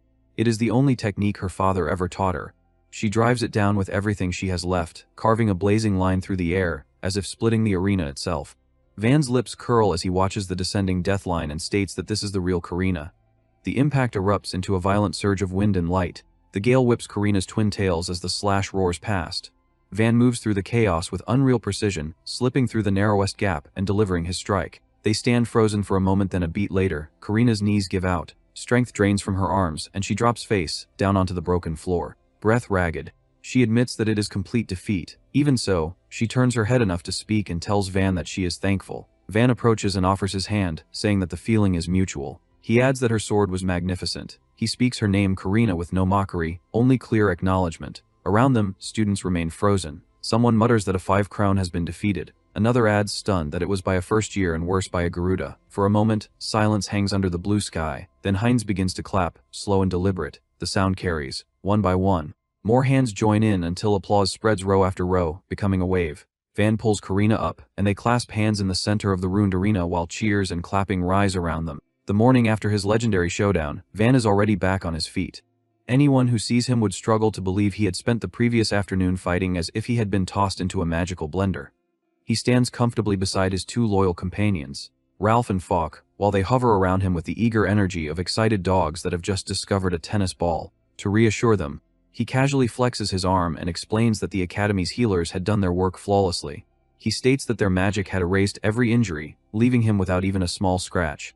Falk can barely contain himself. He declares with shining eyes that the duel from the day before will become one of the Academy's most legendary moments.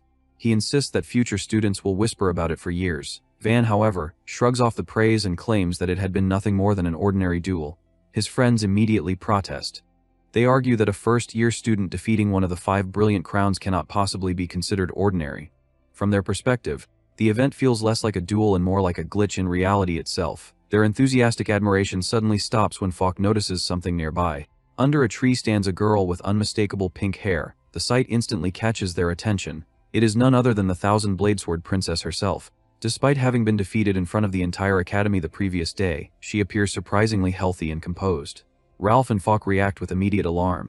They whisper nervously that she might have come back to challenge him again and settle the score. Van, however, shows no such concern. He simply greets her casually, as though meeting an old acquaintance at the training grounds. The princess walks toward him with a stern expression, her face carrying the seriousness of someone conducting an inspection. She immediately criticizes him, stating that he had been late in offering proper greetings, and that his attitude lacked the respect expected within the academy. When he jokingly wonders aloud whether she intends to punish him again, she suddenly makes an announcement that shocks everyone present. Her cheeks turn red, almost like a ripe tomato, and she points directly at him. With firm determination, she declares that she has decided to appoint him as her knight. The declaration creates a moment of heavy confusion. Within the academy, the squire system is meant to allow upperclassmen to mentor younger students. Officially, the senior student becomes a guide and supervisor for the junior. In practice, however, the princess is essentially announcing that she intends to keep a constant eye on him from now on, so that she can personally correct what she believes to be his unacceptable behavior. Van quickly realizes what this means. To him, the arrangement sounds suspiciously like being placed under constant surveillance. The thought clearly unsettles him, and his expression resembles that of a computer frozen during an update at 99%. While he silently panics at the idea of losing his privacy, Ralph and Falk whisper excitedly among themselves. They argue that the situation might actually be a blessing. In their view, if the powerful sword princess claims him as her squire, then no other student in the academy would dare cause him trouble. The princess continues with unwavering confidence. She states that he should feel deeply honored to receive such recognition from her, and insists that he immediately swear loyalty and accept the position. Van listens carefully, but freedom matters more to him than any prestigious title. He politely refuses the offer.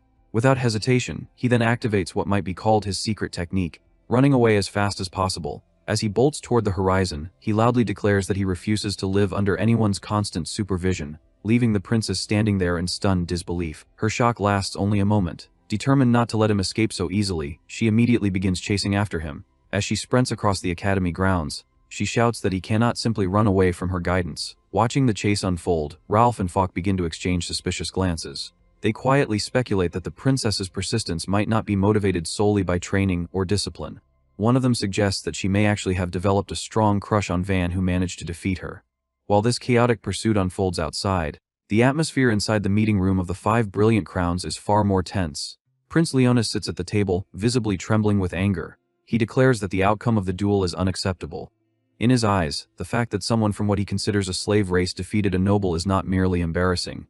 He insists that it represents a serious threat to the entire structure of their society. Leonis explains that the kingdom's hierarchy is supposedly built upon magical power. If someone without even a trace of mana can defeat a noble who possesses great magical strength, then the royal family's claim to authority begins to look fragile. In a burst of frustration, he slams his fist against the table. He accuses the Ice Flower Lady of deliberately trying to weaken the nobility by allowing Van to enroll at the academy in the first place. Nearby, the purple-haired student who always wears sunglasses indoors calmly wonders aloud how a random newcomer could possess such refined combat techniques. He remarks that Van fights with the skill of a trained assassin. However, Amelia, the red-haired elite among the crowns, does not appear concerned. She calmly drinks her tea with the composed elegance of someone who considers everyone else beneath her. She explains that Van's abilities are not truly threatening to genuine nobles. According to her reasoning, a true noble leader serves as both shield and hammer, someone capable of protecting the people while crushing entire armies of monsters. In contrast, she dismisses Van as nothing more than a skilled street fighter. She continues by stating that his fighting style may be useful for assassinations, but would be meaningless on a real battlefield. In her opinion, he could never replace the nobles who serve as the pillars of the nation. To demonstrate the limits of his abilities, she proposes using the upcoming Legion training exercise. The Legion training is a practical combat exercise in which students form military-style units and hunt dangerous magical beasts. Amelia explains that she intends to place Van in her squad specifically so she can expose his weaknesses in front of everyone. At that moment, the atmosphere shifts when Prince Heinz enters the room. The blonde prince strolls in with an easy confidence, as if he is posing for a portrait rather than stepping into a restricted meeting for elite students.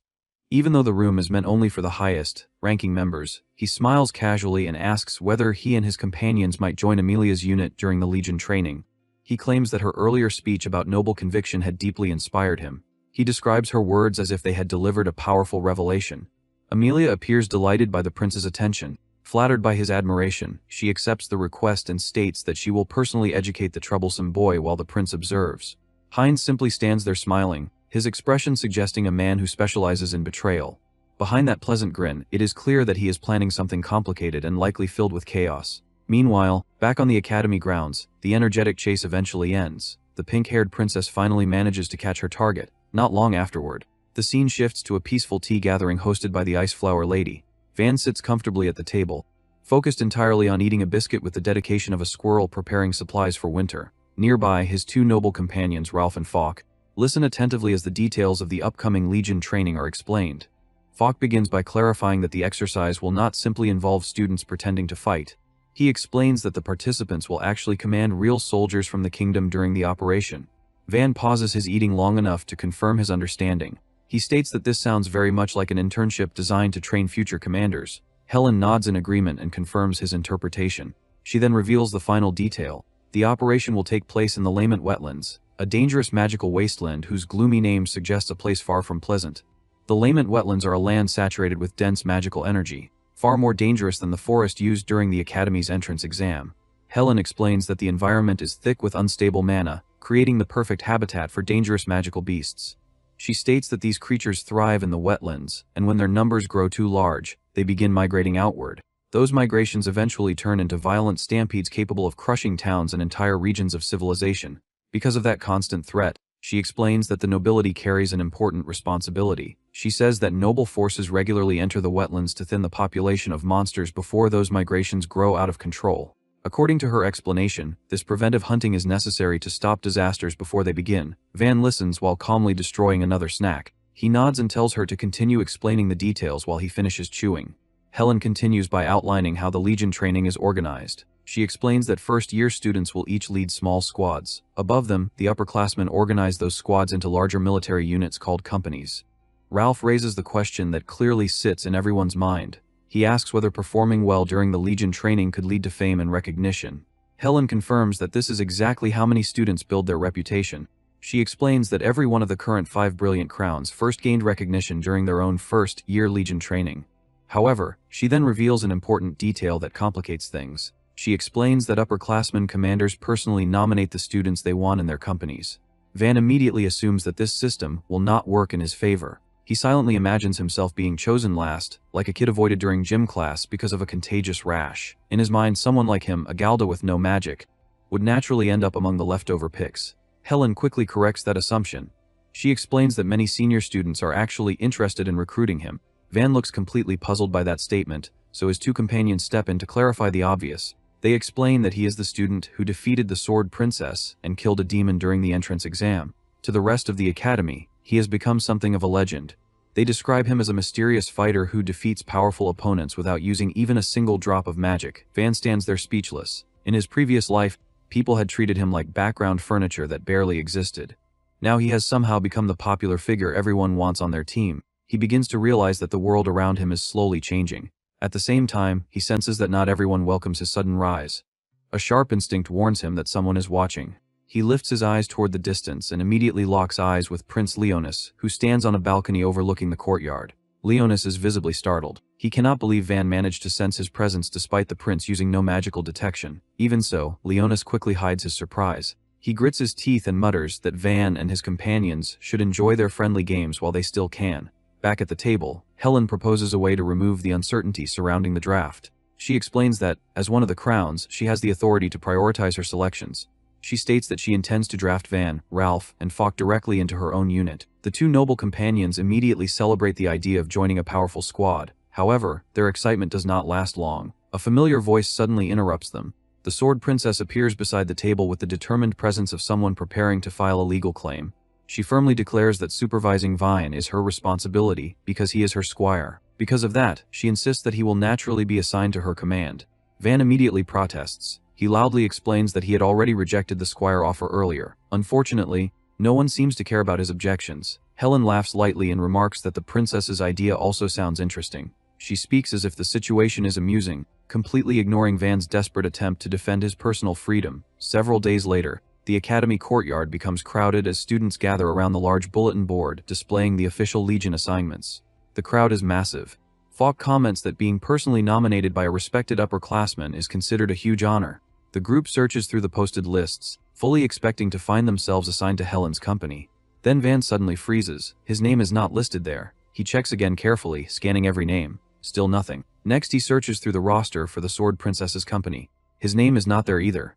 A heavy feeling begins forming in his stomach. Slowly, he raises a finger and points toward the list for the 5th company. Ralph and Falk read the heading and immediately turn pale. They ask in disbelief whether the situation is some kind of cruel joke. The commander of the 5th company is Amelia Rosenwald, the red-haired elite who openly believes commoners belong beneath nobles. Then Falk notices something even worse. He points to the name written directly beside Van's. It is Prince Heinz. Van stares at the board in disbelief. He realizes he has been assigned to the same company as the traitor responsible for his death in his previous life, as well as the noblewoman who clearly despises him. It feels like a nightmare arranged specifically for him. Almost as if summoned by the tension itself, Prince Heinz arrives at the scene alongside Amelia. The blonde prince walks forward with a pleasant smile that resembles a shark spotting injured prey. He comments cheerfully that this must be quite the coincidence. Van turns toward him with an expression that suggests he has just swallowed an entire lemon. Prince Heinz and Amelia approach with the polite but unsettling energy of corporate representatives about to deliver unpleasant news. Heinz displays an overly bright smile, behaving as though the entrance exam, where he had already committed murder once before, had simply been a fun opportunity for bonding. He extends his hand and says that they should work together and give their best effort during the training. Van does not reciprocate the enthusiasm. He stares at the offered hand as if it were an untrustworthy piece of trash. He gives a short and dry acknowledgement without making any attempt to shake it. Amelia Rosenwald then formally introduces herself as one of the 5 brilliant crowns. Van bows politely and apologizes for arriving late to the gathering. Amelia dismisses the apology with a casual wave. She claims that she dislikes stiff formalities. However, she immediately follows that statement by reminding him that he should remember his place as a mere Galda. In her view, his role in the company is extremely simple. She states that his responsibility is to stay out of the way and follow her instructions obediently, acting as nothing more than a scout. Before the conversation can grow any more hostile, Helen steps forward. The woman who personally brought Van into the academy asks Amelia whether she might be treating him a little too harshly. Amelia refuses to retreat from her stance. She calmly explains that her attitude is actually a form of kindness. She sincerely believes that individuals without magic are dangerous liabilities who could endanger the entire squad during combat. Because of that belief, she states that she is generously assigning Van to sentry duty. As he listens to her reasoning, Van realizes that Amelia represents the most frustrating type of opponent. There is no malice in her eyes. She is not insulting him out of cruelty or amusement. She truly believes that her judgment is correct. Van calmly explains that every role within a unit has value. He states that this understanding is precisely why he chose to enroll in the academy. He remembers Helen once telling him that magic is not the only path to the top. With that thought in mind, he tells Amelia that she should keep watching him closely with those elitist eyes of hers. He declares that he intends to prove that he is far from useless. Amelia shows no interest in continuing the discussion. She simply turns her back and walks away. Prince Heinz follows after her like an obedient companion. Before leaving completely, Heinz pauses long enough to offer a friendly reassurance. He tells Van not to worry and claims that his abilities will surely prove useful eventually. However, the tone of his voice carries the unsettling implication that he might already be planning a funeral. As the pair depart, 2 figures watch quietly from the side. The pink-haired sword princess studies the situation carefully. She suspects that the prince is once again plotting something behind the scenes. Beside her, Helen also reaches a troubling conclusion. She realizes that Heinz must have used considerable influence within the academy to manipulate the company assignments. While the 2 women worry about the political maneuvering, Van stands silently. His mind drifts back to memories from his previous life. He clearly remembers what happened the last time soldiers were sent to the Lament wetlands. The mission had turned into a catastrophe. A completely new species of monster had appeared during the operation, overwhelming the forces sent there. Almost everyone had died. The disaster had become a historical tragedy, a complete wipeout that eventually ignited a devastating civil war. Ralph and Falk approach Van soon after the assignment announcement, both clearly concerned about his mental state. They check on him carefully, expecting frustration or anger. Van, however, barely seems to hear them. His attention is fixed somewhere else entirely. Instead of worrying about pride or reputation, he is quietly calculating survival probabilities in his head. He quickly realizes that the careful plan he had formed earlier has collapsed. His strategy had been simple: stay close to the strongest fighters and avoid unnecessary attention. Now that approach is no longer possible. If the mysterious new monster from his previous life appears again, hiding behind powerful allies will not save anyone. Van glances at his 2 loyal companions and immediately understands the problem. Ralph and Falk, with their eager and optimistic personalities, would not survive such a disaster without serious injuries. They simply are not prepared for what is coming. To make matters worse, Van now finds himself placed in a company where he is treated more like hired help than a commander. Meanwhile, the true danger approaching the Lament wetlands is something far beyond what the academy expects. When the time finally comes for the army to depart, Amelia steps forward to address the assembled soldiers.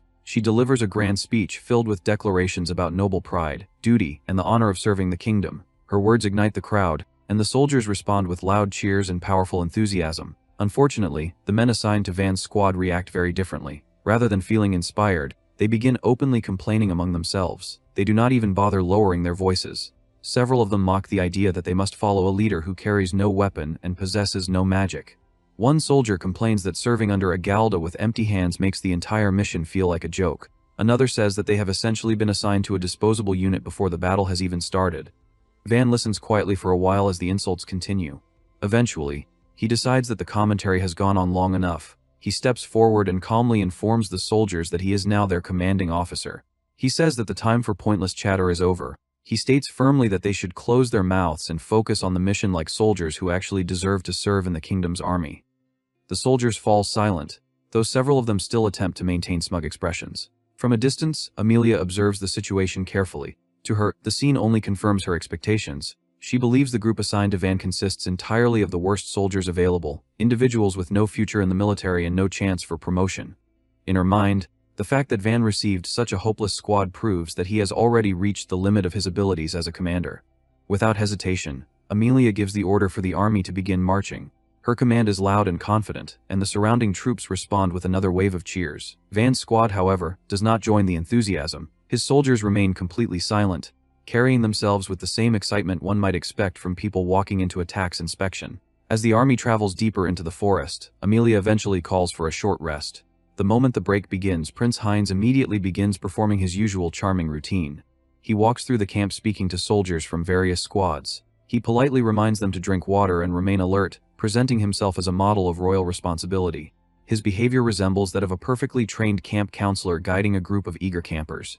Elsewhere, other squad leaders inspect their equipment and speak with their soldiers to maintain morale. Van's squad looks very different. His soldiers sit together in miserable silence, surrounded by frustration and resentment. Several of them begin complaining again. One soldier remarks bitterly that they are forced to walk on foot, while their captain comfortably observes everything from horseback. Another says that their leader clearly has nothing useful to contribute. Eventually, one of the soldiers loudly demands to know whether their captain intends to say anything in his defense. Van calmly responds that he has noticed they all have many complaints to share. He explains that he is willing to listen to them once before the mission continues. That invitation opens the floodgates. The soldiers begin shouting about their equipment, claiming that their weapons and armor are outdated junk. One man angrily declares that their leader is nothing more than a useless magical outcast. Another soldier says that the academy must be using their squad as expendable shields to protect the noble students. He admits that he is already worried about whether he will survive the mission at all. Van quietly listens to everything, then he climbs down from his horse. He tells the squad that he understands their anxiety. However, he also explains that they are completely mistaken about how things are going to unfold. Van quickly realizes that reasoning with them will not change anything. Instead, he decides to demonstrate his point directly. He calmly invites the entire squad to attack him all at once. The soldiers stare at him in total confusion. One particularly irritated soldier finally snaps and charges forward. He swings his sword aggressively, clearly intending to run his captain through. Van reacts instantly. He catches the blade with his bare hands as casually as someone catching a falling leaf. The attacking soldier freezes in disbelief, struggling to understand how his captain's hands appear to be stronger than steel. Van gently pulls the sword away and pushes the soldier to the ground.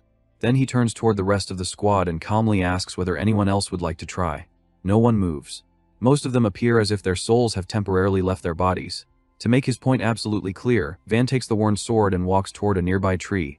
With a single relaxed swing, he slices through the trunk. The blade passes through the wood effortlessly, turning the tree into neatly split firewood. The reaction is immediate. The soldiers stare at him in stunned silence. Even members of nearby squads begin watching with expressions usually reserved for famous performers. Van returns the sword to its owner. He casually remarks that the weapon may be somewhat old but still works perfectly well. He then explains that his current fighting style was not chosen out of laziness.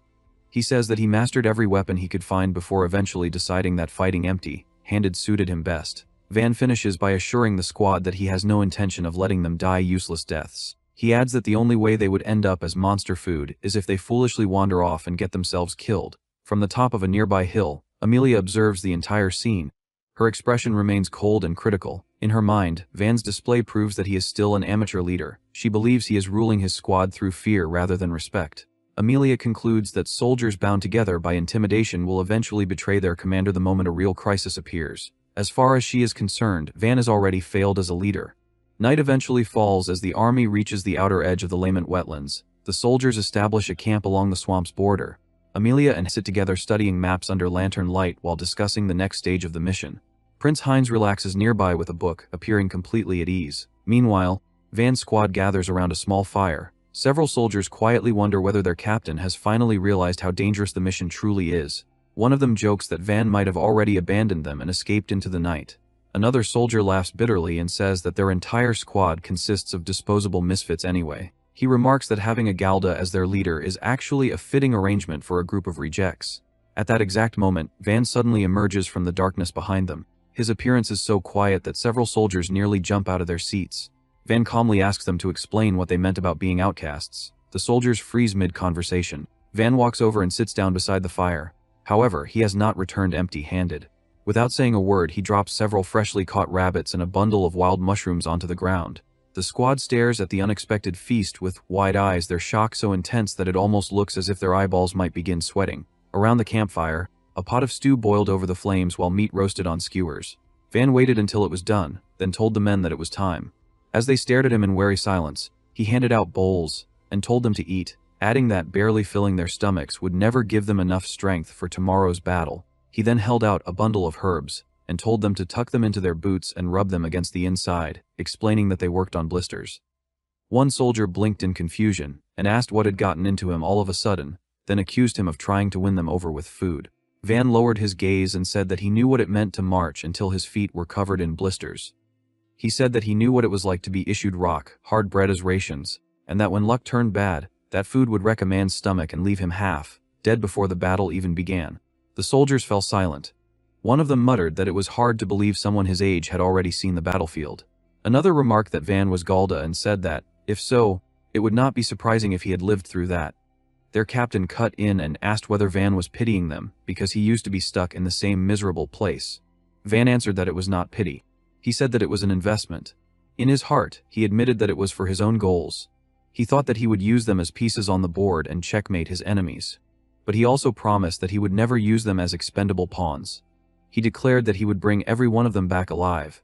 Then he held out the bowl again and told them that, if they wanted to survive for now, they should become his pieces. He assured them that they would not regret it. The men stared at him in stunned silence. After a pause, one soldier let out a rough laugh and repeated Van's words about becoming his pieces, asking whether that was supposed to be funny. Van replied that he did not know.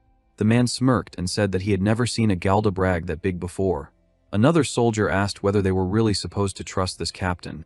Someone answered by asking whether they had any better option. As they finally began to eat, one of them added that, besides, Van was strong and he could cook. He said that Van might already be more reliable than some fancy noble. Van watched them quietly and reflected that he had learned this lesson the hard way in his previous life. Rank and file soldiers were not like nobles. Their lives could not be wagered on lofty ideals about the country or the people. What they wanted most was simple. They wanted to return alive to the families waiting for them at home. That was their greatest and only goal. That was why Van thought. He never preached noble ideals to men like them. Only overwhelming strength and the real promise of staying alive could truly earn their trust. In the forest camp, soldiers hurried to tear down the tents while the morning light filtered through the trees. Amelia ordered them to finish breaking camp and stand by for her signal, and the men answered at once that they understood. A little later, the troops reported that the camp had been fully dismantled and that they were ready to move at any time. Van gave a calm smile and told them that they had done well. He ordered them to hold position until new instructions, stay alert and keep watch. The men answered sharply, and as Van walked off with them following his lead, Amelia watched in surprise. She thought that he had whipped that pack of misfit thugs into shape in a single night. Prince Heinz approached from behind and quietly observed that Van truly seemed to possess the qualities of a commander. The commander agreed only in part and said that his real worth would be proven on the battlefield. Soon after, she summoned all squad leaders before her and declared that she would now issue the operation orders. The officers gathered around a large map spread out in the clearing. She explained that beyond the forest lay their target area, the Lament wetlands. She said that most of the wetlands were inhabited by gremlings, with swamps scattered throughout the region. She continued by explaining that visibility across the area was generally good, but the entire region was a magical wasteland. Because of that, she warned them to assume that every patch of grass might conceal a beast. Then she moved on to the plan itself. She explained that, as the Legion Vanguard, their role was to confirm enemy presence inside the wetlands. Their unit, she said, would form a wedge formation and charge straight through the area. That announcement shocked the gathered soldiers. Some exclaimed that they were being sent directly into enemy territory. Prince Heinz calmly remarked that this was a forceful reconnaissance. The commander confirmed that he was correct. The plan was then laid out in full. A forceful reconnaissance, she explained, meant deliberately entering enemy territory and measuring the enemy's strength by the intensity of their response. She admitted that it was dangerous, but said that it was the fastest way to grasp the scale of the enemy. Fortunately, she added, the ground in the Lement wetlands was relatively firm, so horses could pass through. If they avoided the scattered marshes and streams, she said, breaking through the area in one sweep would not be difficult. After finishing her explanation, she asked whether anyone had questions. Van raised his hand. He asked why they were using forceful reconnaissance instead of standard scouting.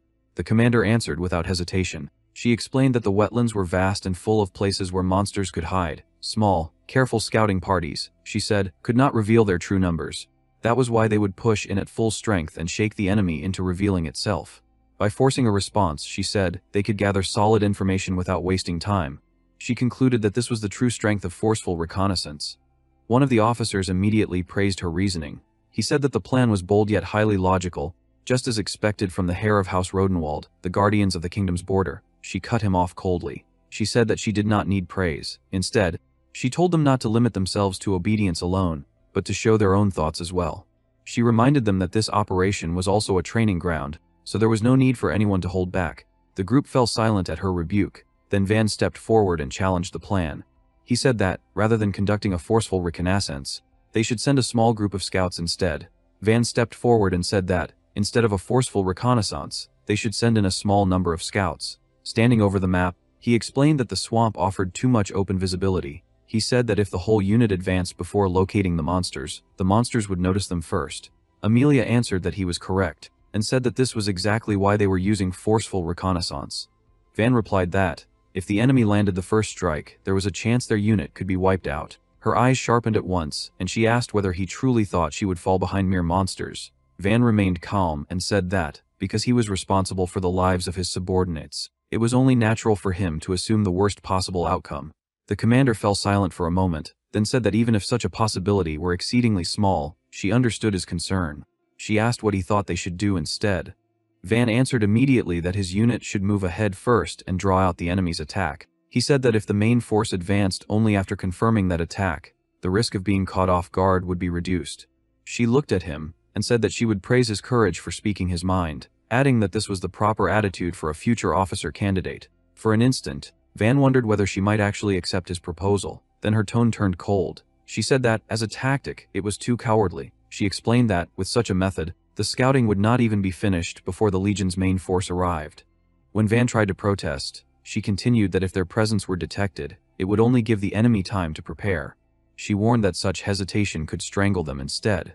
Extending her hand like a blade, she declared that the most effective tactic was to strike the enemy before its preparations were complete. Van thought that she was correct, at least under normal circumstances. But he also knew that this operation would fail. He tried again and said that they were only a temporary training unit, and that their ability to respond to unknown threats was limited. The commander cut him off and demanded concrete evidence. She asked what threat he was even talking about, whether it was enemy numbers or a terrain trap, and ordered him to prove it. Van clenched his teeth. Inwardly, he admitted that he did not know that much for certain. In his previous life, he had only been a Galda mercenary, and at that time he had been stationed far away on the western border.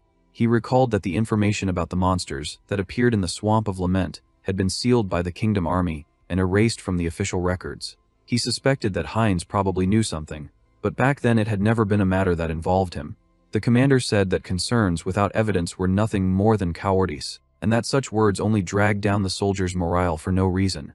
When Van tried to speak again, she cut him off sharply and ordered him to stop. She declared that she allowed suggestions, but that any further objections would be treated as disobedience. Then she ordered Van Kruger to step back. Van lowered his head and fell silent.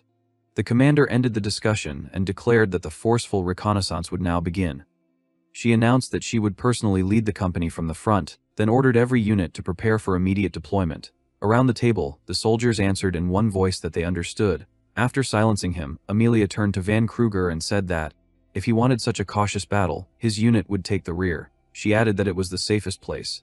Van clicked his tongue inwardly and thought that this was bad. He reminded himself that even for academy students, disobedience could be punished severely, with expulsion at best and imprisonment at worst.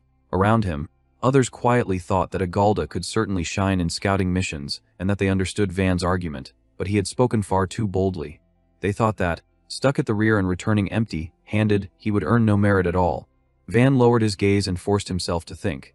He told himself that there had to be something he could do. Then he realized that the rear might allow something only possible because he was stationed there. Soon after, the unit entered the wetlands. Amelia rode at the front with her spear lowered as the cavalry cut through the grass. A moment later, a pack of monsters burst out ahead. Van recognized them as Noxfangs, small swamp-dwelling monsters with low combat power but magical poison in their fangs. One soldier shouted that a small monster squad was ahead and asked whether they should retreat.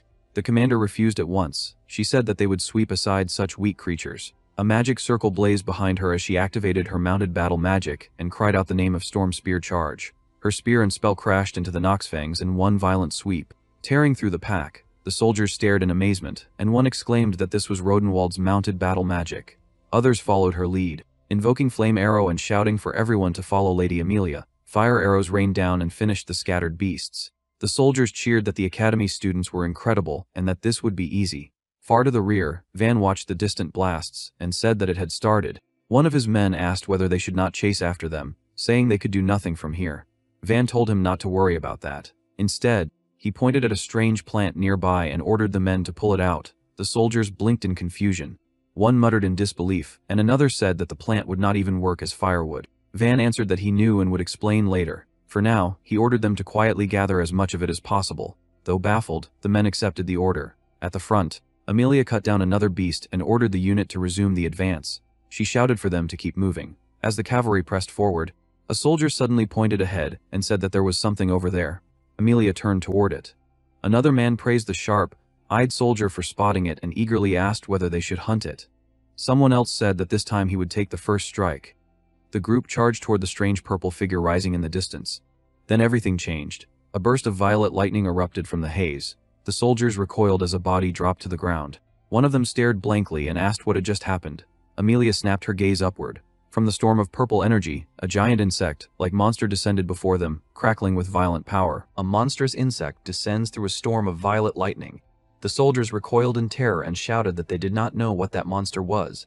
Others stammered that the lightning strike from moments earlier had come from that creature. The prince identified it as a lightning demon insect, and the men cried that it was impossible for such a high-level insect demon to appear in that swamp. That the lightning demon insect was originally a high-level insect demon confined to the northern mountains, that its appearance itself was treated like a natural disaster, and that its emergence normally required a national-scale subjugation force. As the insect crackled with power again, someone warned that the next strike was coming.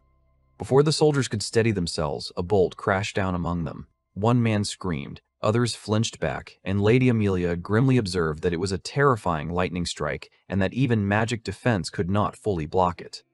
The insect loomed over the battlefield while fear spread through the ranks. A soldier gasped that there was no way they could beat that thing.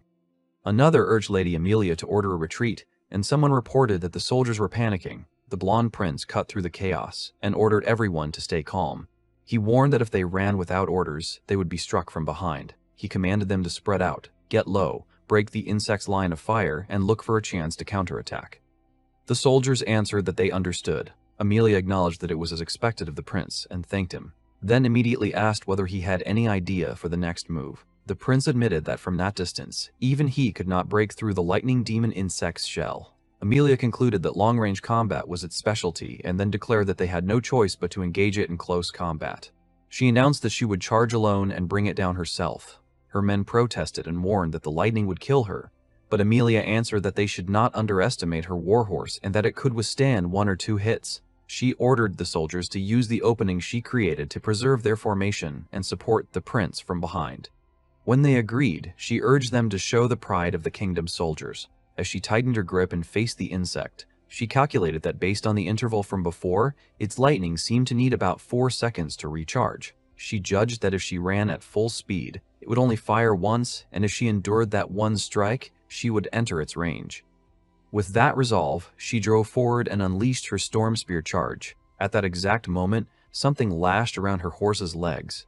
Amelia looked down in shock as binding vines, a tribone plant that trapped animals and prey in swamps and restricted movement, wrapped around the warhorse and halted its charge. Almost immediately, Nock's fangs burst in from the side and attacked.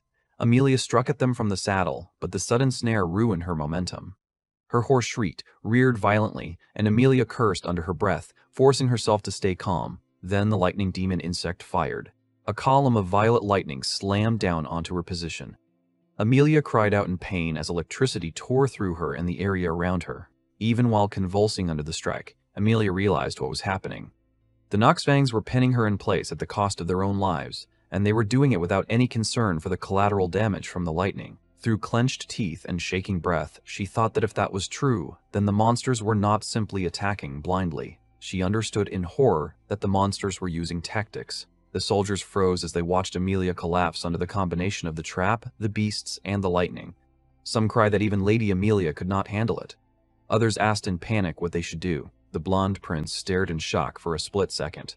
Then a sharp voice cut through the confusion. Van shouted that they had to go that way and ordered them to run into the smoke. Nearby, soldiers were already setting fire to smoke grass. Smoke grass was a plant from the demon realm that naturally grew there, that had absorbed metal elements infused with magic from underground, and that when burned, it produced black smoke full of heavy metal particles. That smoke was difficult to disperse with wind and stayed close to the ground, forming a dense smokescreen. Van explained that the lightning attack was powerful, but its accuracy dropped while the target was moving, and that if the insect could not see them, it would not hit. Van then shouted for the wounded to be carried, and ordered everyone to break through the smoke and head for the forest behind them. The blonde prince immediately backed him and commanded the soldiers to follow Van's instructions at once. They obeyed. Men began lifting the injured onto their backs and moving through the smoke while others guarded them. As the retreat began, the prince called out to Van and warned him that Lady Amelia was still trapped back there. Van answered without hesitation that he would retrieve her himself. He then ordered the blonde prince to take charge of the soldiers' retreat. The prince accepted the command and said that he understood. With the smoke swallowing the battlefield and the soldiers withdrawing toward the forest, Van turned his horse back toward the lightning demon insect and Lady Amelia's position. The prince watched him go while the surviving troops pushed deeper into the trees, carrying the wounded. Farther inside the forest, the survivors regrouped in the dim light, gathered around firelight in silence, while Van rode alone back into the storm. Lady Amelia, already wrapped in bandages after being brought back, sat by the fire as Van returned from scouting and stated that he was back. The blonde prince asked how it had gone. Van answered that countless monsters were roaming through the forest and that they were completely surrounded. The soldiers paled and exclaimed that there was no way out. Some asked whether they could break through somehow. Van explained that leaving the forest would only put them in the open swamp with no cover, and that the lightning from that insect would wipe them out. The prince then pointed out that staying there was not easy either. Van agreed and said that once night came, beast demons would attack under the cover of darkness. The prince looked toward the wounded and said that their condition was getting worse, and that they needed to rejoin the main force and find a healer as soon as possible. After checking the injured, Van observed that the ones who had been hit were still alive. Hines answered that this was thanks to Van quickly showing them the retreat route. Van then said that they had to save them somehow. The prince agreed and stated that the only way to do that was to defeat the lightning demon insect. Van agreed as well and noted that the creature was clearly leading the monster group, but then suddenly caught himself and wondered why he was talking so casually with the prince. When the prince gently asked whether something was wrong, Van turned away and warned himself not to get carried away. He thought that he had once believed Hines was his best partner, and that no matter how hopeless the situation became, the two of them could always find a way through it. He then reminded himself that the real Hines was the worst enemy, the one who had taken everything from him. At that moment, Amelia rose to her feet. With her body still covered in bandages and her expression stripped of arrogance, she declared that she would defeat the insect herself. She admitted that the disaster had been caused by her mistaken judgment, that she had ignored Van's warning, and that she had placed the unit in danger. She stated that as commander, she had no excuse. Then, lowering herself before Van, she apologized. The soldiers fell silent, and Van looked at her in surprise. Amelia then said that she would at least fulfill her final duty as commander. She asked to borrow Van Kruger's horse. Van asked what she planned to do. Amelia answered that she would charge alone into the encirclement and act as a decoy, and that while she did that, the others should escape with the wounded. The soldiers cried that her idea was reckless and asked whether she intended to die. Amelia calmly replied that this was how she would take responsibility. She entrusted the soldiers to the prince and then turned to Van. Van answered that he had no objection to lending her the horse, but he refused to accept a boring plan where she rode off alone and died. Amelia stared at him in confusion and asked what he meant. Van then declared that all of them would go back alive. He said that to make that happen, they would defeat the lightning demon insect, and that he had just come up with a plan for it. Amelia and the soldiers were shaken by that claim, and wondered whether it was even possible for everyone to survive and escape that situation. The prince, however, smiled with clear interest and said that the idea was very interesting. He asked Van to explain what kind of plan it was. Van gathered everyone around and began laying it out. He said that the operation would start right after sunset. He explained that just before full darkness, the monsters would begin entering the forest under the cover of night. Amelia immediately questioned that timing and said that before sunset should be more favorable for them. Van replied that during the day, the monsters were also cautious and could easily read their intentions. He then stated that the best timing was right after sunset, because the moment they tried to begin their attack was when their guard would be weakest. The others listened in silence around him while Amelia, still seated among them, told him to continue. Van then laid out the first step of the plan. He said that one person acting as a decoy would deliberately release strong magical power. He explained that this would draw the attention of the monster swarm and pull their focus in one direction. He said that if the thunder demon insect fired its lightning at a decoy, they would be able to identify its position from the flash. Then Amelia would strike during its 5-second recharge window and launch a surprise attack. Amelia listened and pointed out the flaw at once. She reminded him that along the route there would be beast monsters and tree monsters, and that if she got stalled by them the way she had before, 5 seconds would disappear instantly. Van answered that she was exactly right, and that this was why she had to fight differently this time. He told her that the moment the charge began, she had to use her strongest technique, Storm Spear Charge. He explained that she had to scatter the monsters blocking the route, cut through by the shortest path, and reach the thunder demon insect directly. Amelia then said that Storm Spear Charge was a decisive spell that focused immense magical power into a single point. She warned that if she used it to clear weaker monsters on the way, its strength would be reduced before she even reached the thunder demon insect, and in that weakened state it would never pierce that shell. Van answered that after she entered its range, he would buy her the time she needed. Amelia asked how he intended to do that. Van calmly replied that he would ride on the same horse with her. The nearby soldiers flinched in shock at that answer. Van then finished the plan and said that while he bought her time, she would gather her magic again and kill the thunder demon insect with a close-range storm spear charge. Van finished his explanation by saying that after Amelia struck down the thunder demon insect, the entire unit would charge into the monster swarm and rescue the two of them from where they would be isolated. The moment he said it, several soldiers exploded in protest. They exclaimed that the plan was reckless. One man shouted that Van was a magicless Galda and demanded to know how he intended to face the thunder demon insect. Others said that the idea was absurd and that it would only get Lady Amelia killed. Before the panic could spread further, one of Van's rougher soldiers stepped forward and roared at the others to shut up, calling them idiots. The veteran then declared that this was the time to listen to the captain and ordered the rest to stop spouting nonsense. The soldier turned to him and asked whether he truly believed in such a crazy plan. The others answered for themselves. They said that they did and that they believed in Captain Van. One of them reminded the others that Van had already said they would not die for nothing, and the veteran replied that if that was so, then they would stake their lives on those words. Van looked up at them in visible surprise. Amelia, watching the exchange, was shaken.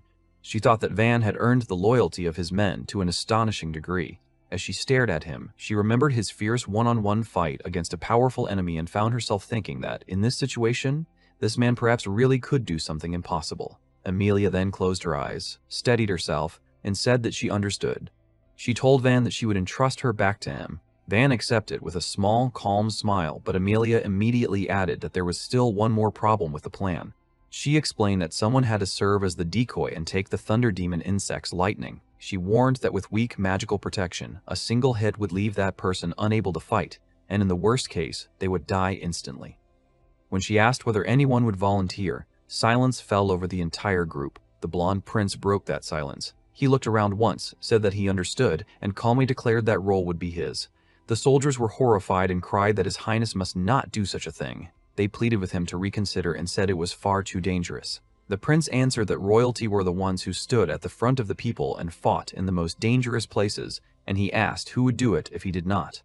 Amelia immediately objected. She said that the whole situation had been caused by her failure as commander and insisted that she could not allow His Highness to bear that responsibility. The blonde prince then turned to Amelia and told her that her responsibility was to defeat the thunder demon insect with her spear. He added that supporting that strike was his duty as platoon leader, and he asked whether he was mistaken. Amelia looked up at him and addressed him with hesitation, while the prince met her gaze calmly. Van asked if he was sure about doing this. Without wavering, Heinz declared that he would draw as much of the enemy's attention to himself as possible. He called Van by name and ordered him to defeat the thunder demon insect, together with Lady Amelia. Van answered that he had intended to do exactly that, even without being told. He then explained to everyone that once the thunder demon insect was defeated, they would no longer have to worry about attacks from behind. After that, with their full remaining strength, they would break through the monsters left in the swamp and escape. Van then added one final condition. He declared that their goal was for everyone to return alive, and he said that they would not leave anyone behind under any circumstances. His voice rose as he insisted that absolutely no one would be abandoned. The soldiers fell silent at those words. Amelia watched their faces change and realized that hope had returned to them. Even she felt that this man might truly make the impossible possible. With that resolve set, Amelia gathered magic around her and called for everyone's attention. She announced that this would be their final operation. She ordered them to give everything they had and fulfill their duty as soldiers of the kingdom. As dusk deepened, the prince stepped away from the group and looked out into the darkening swamp. He remarked to himself that he could not let Van be the only one showing off, and said that he supposed he would have to put in some effort as well.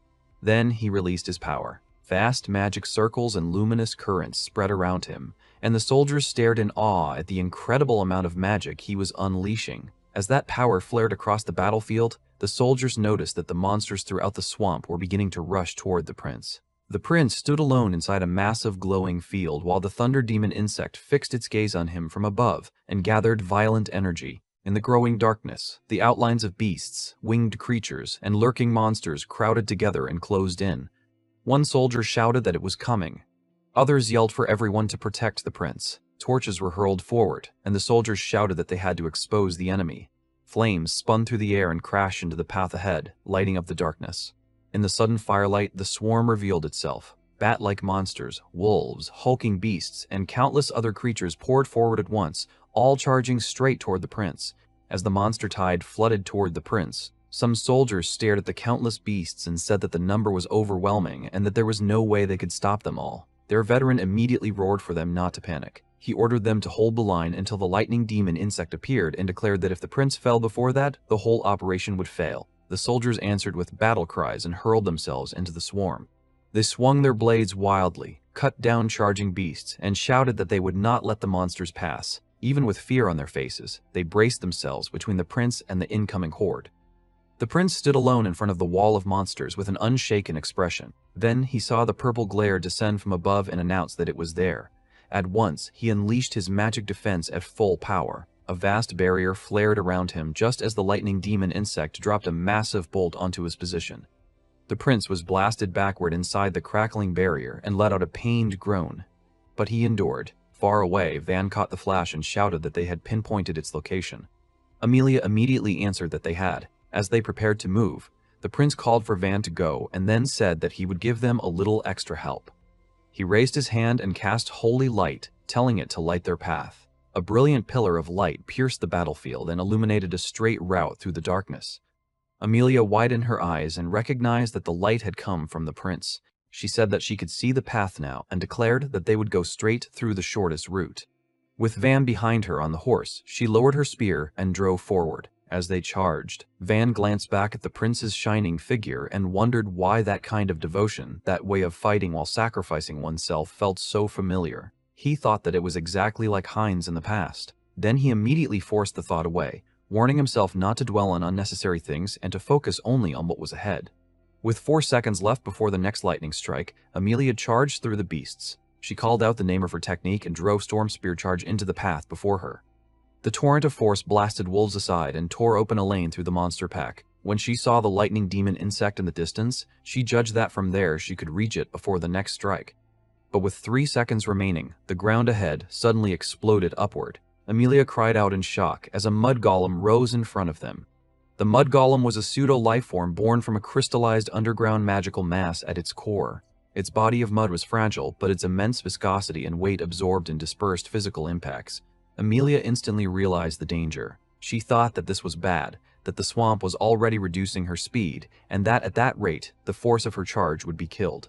She wondered whether she should go around it. Van immediately shouted at her not to slow down. Before Amelia could react, Van launched himself off the horse. Using the momentum of Storm Spear charge, he flew forward like a cannonball fired from a ballista straight at the mud golem. As he rushed toward it, he analyzed that a mud golem's core formed lower than its center of gravity. He thought that with only his own strength, reaching it would have been difficult, but if he added this speed, it was possible.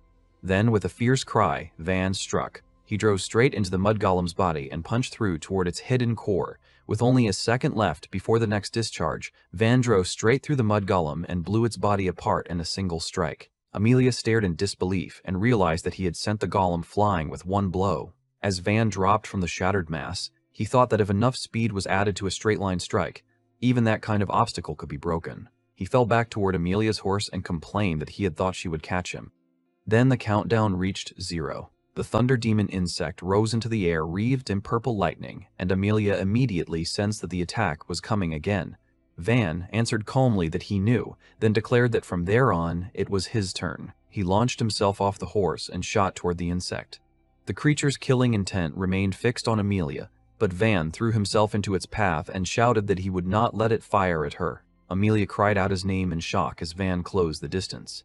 His goal was not to block the attack directly. Instead, he used a beast-killing technique that gathered the power of the largest muscles in his lower body into one perfectly straight kick. Even so, Van instantly understood the limitation. He realized that the kick alone could not shatter the thunder demon insect's hard shell. The insect then recognized Van as the priority target and moved to eliminate him instead. Its attacks lashed out with terrifying speed, but Van judged that while they were fast, they were still not as fast as the ring technique he had once faced from Karna. Using that comparison, he twisted through the air, slipped past the insect's limbs, and forced his way in. He roared and struck the insect at close range, hammering it with a flurry of blows in mid-air. The thunder demon insect was knocked back, but Van was also hurled away and crashed down. The insect recovered immediately, its body still intact. Van saw that his attacks were not working as cleanly as he had hoped. Instead of panicking, he steadied himself and thought that this was still fine. He decided that if he could not destroy it outright, then he would at least never give it a chance to recharge in peace. The insect's limbs stabbed and swept across the ground again and again, and Van kept slipping between them, rolling and cutting through the grass while Amelia watched from horseback. As she watched him, Amelia realized that this was truly the fight of someone without magic. That sight shook loose an old memory. In her mind, her father stood before her and told her that the great magic of nobles existed to protect the powerless. He said that if she truly understood the weight she carried, then even if her arm broke, she must never release her spear.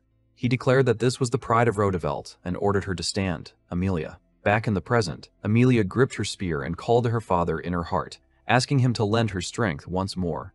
She reflected that she had lived her whole life without ever doubting that teaching, yet now before her eyes, Van, the one who by her old standards should have been among the powerless, was the one protecting her.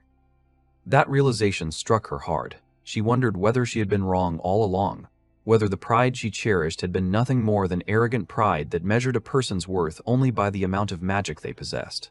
Her expression hardened. She understood that Prince Heinz and Van had given her one final chance.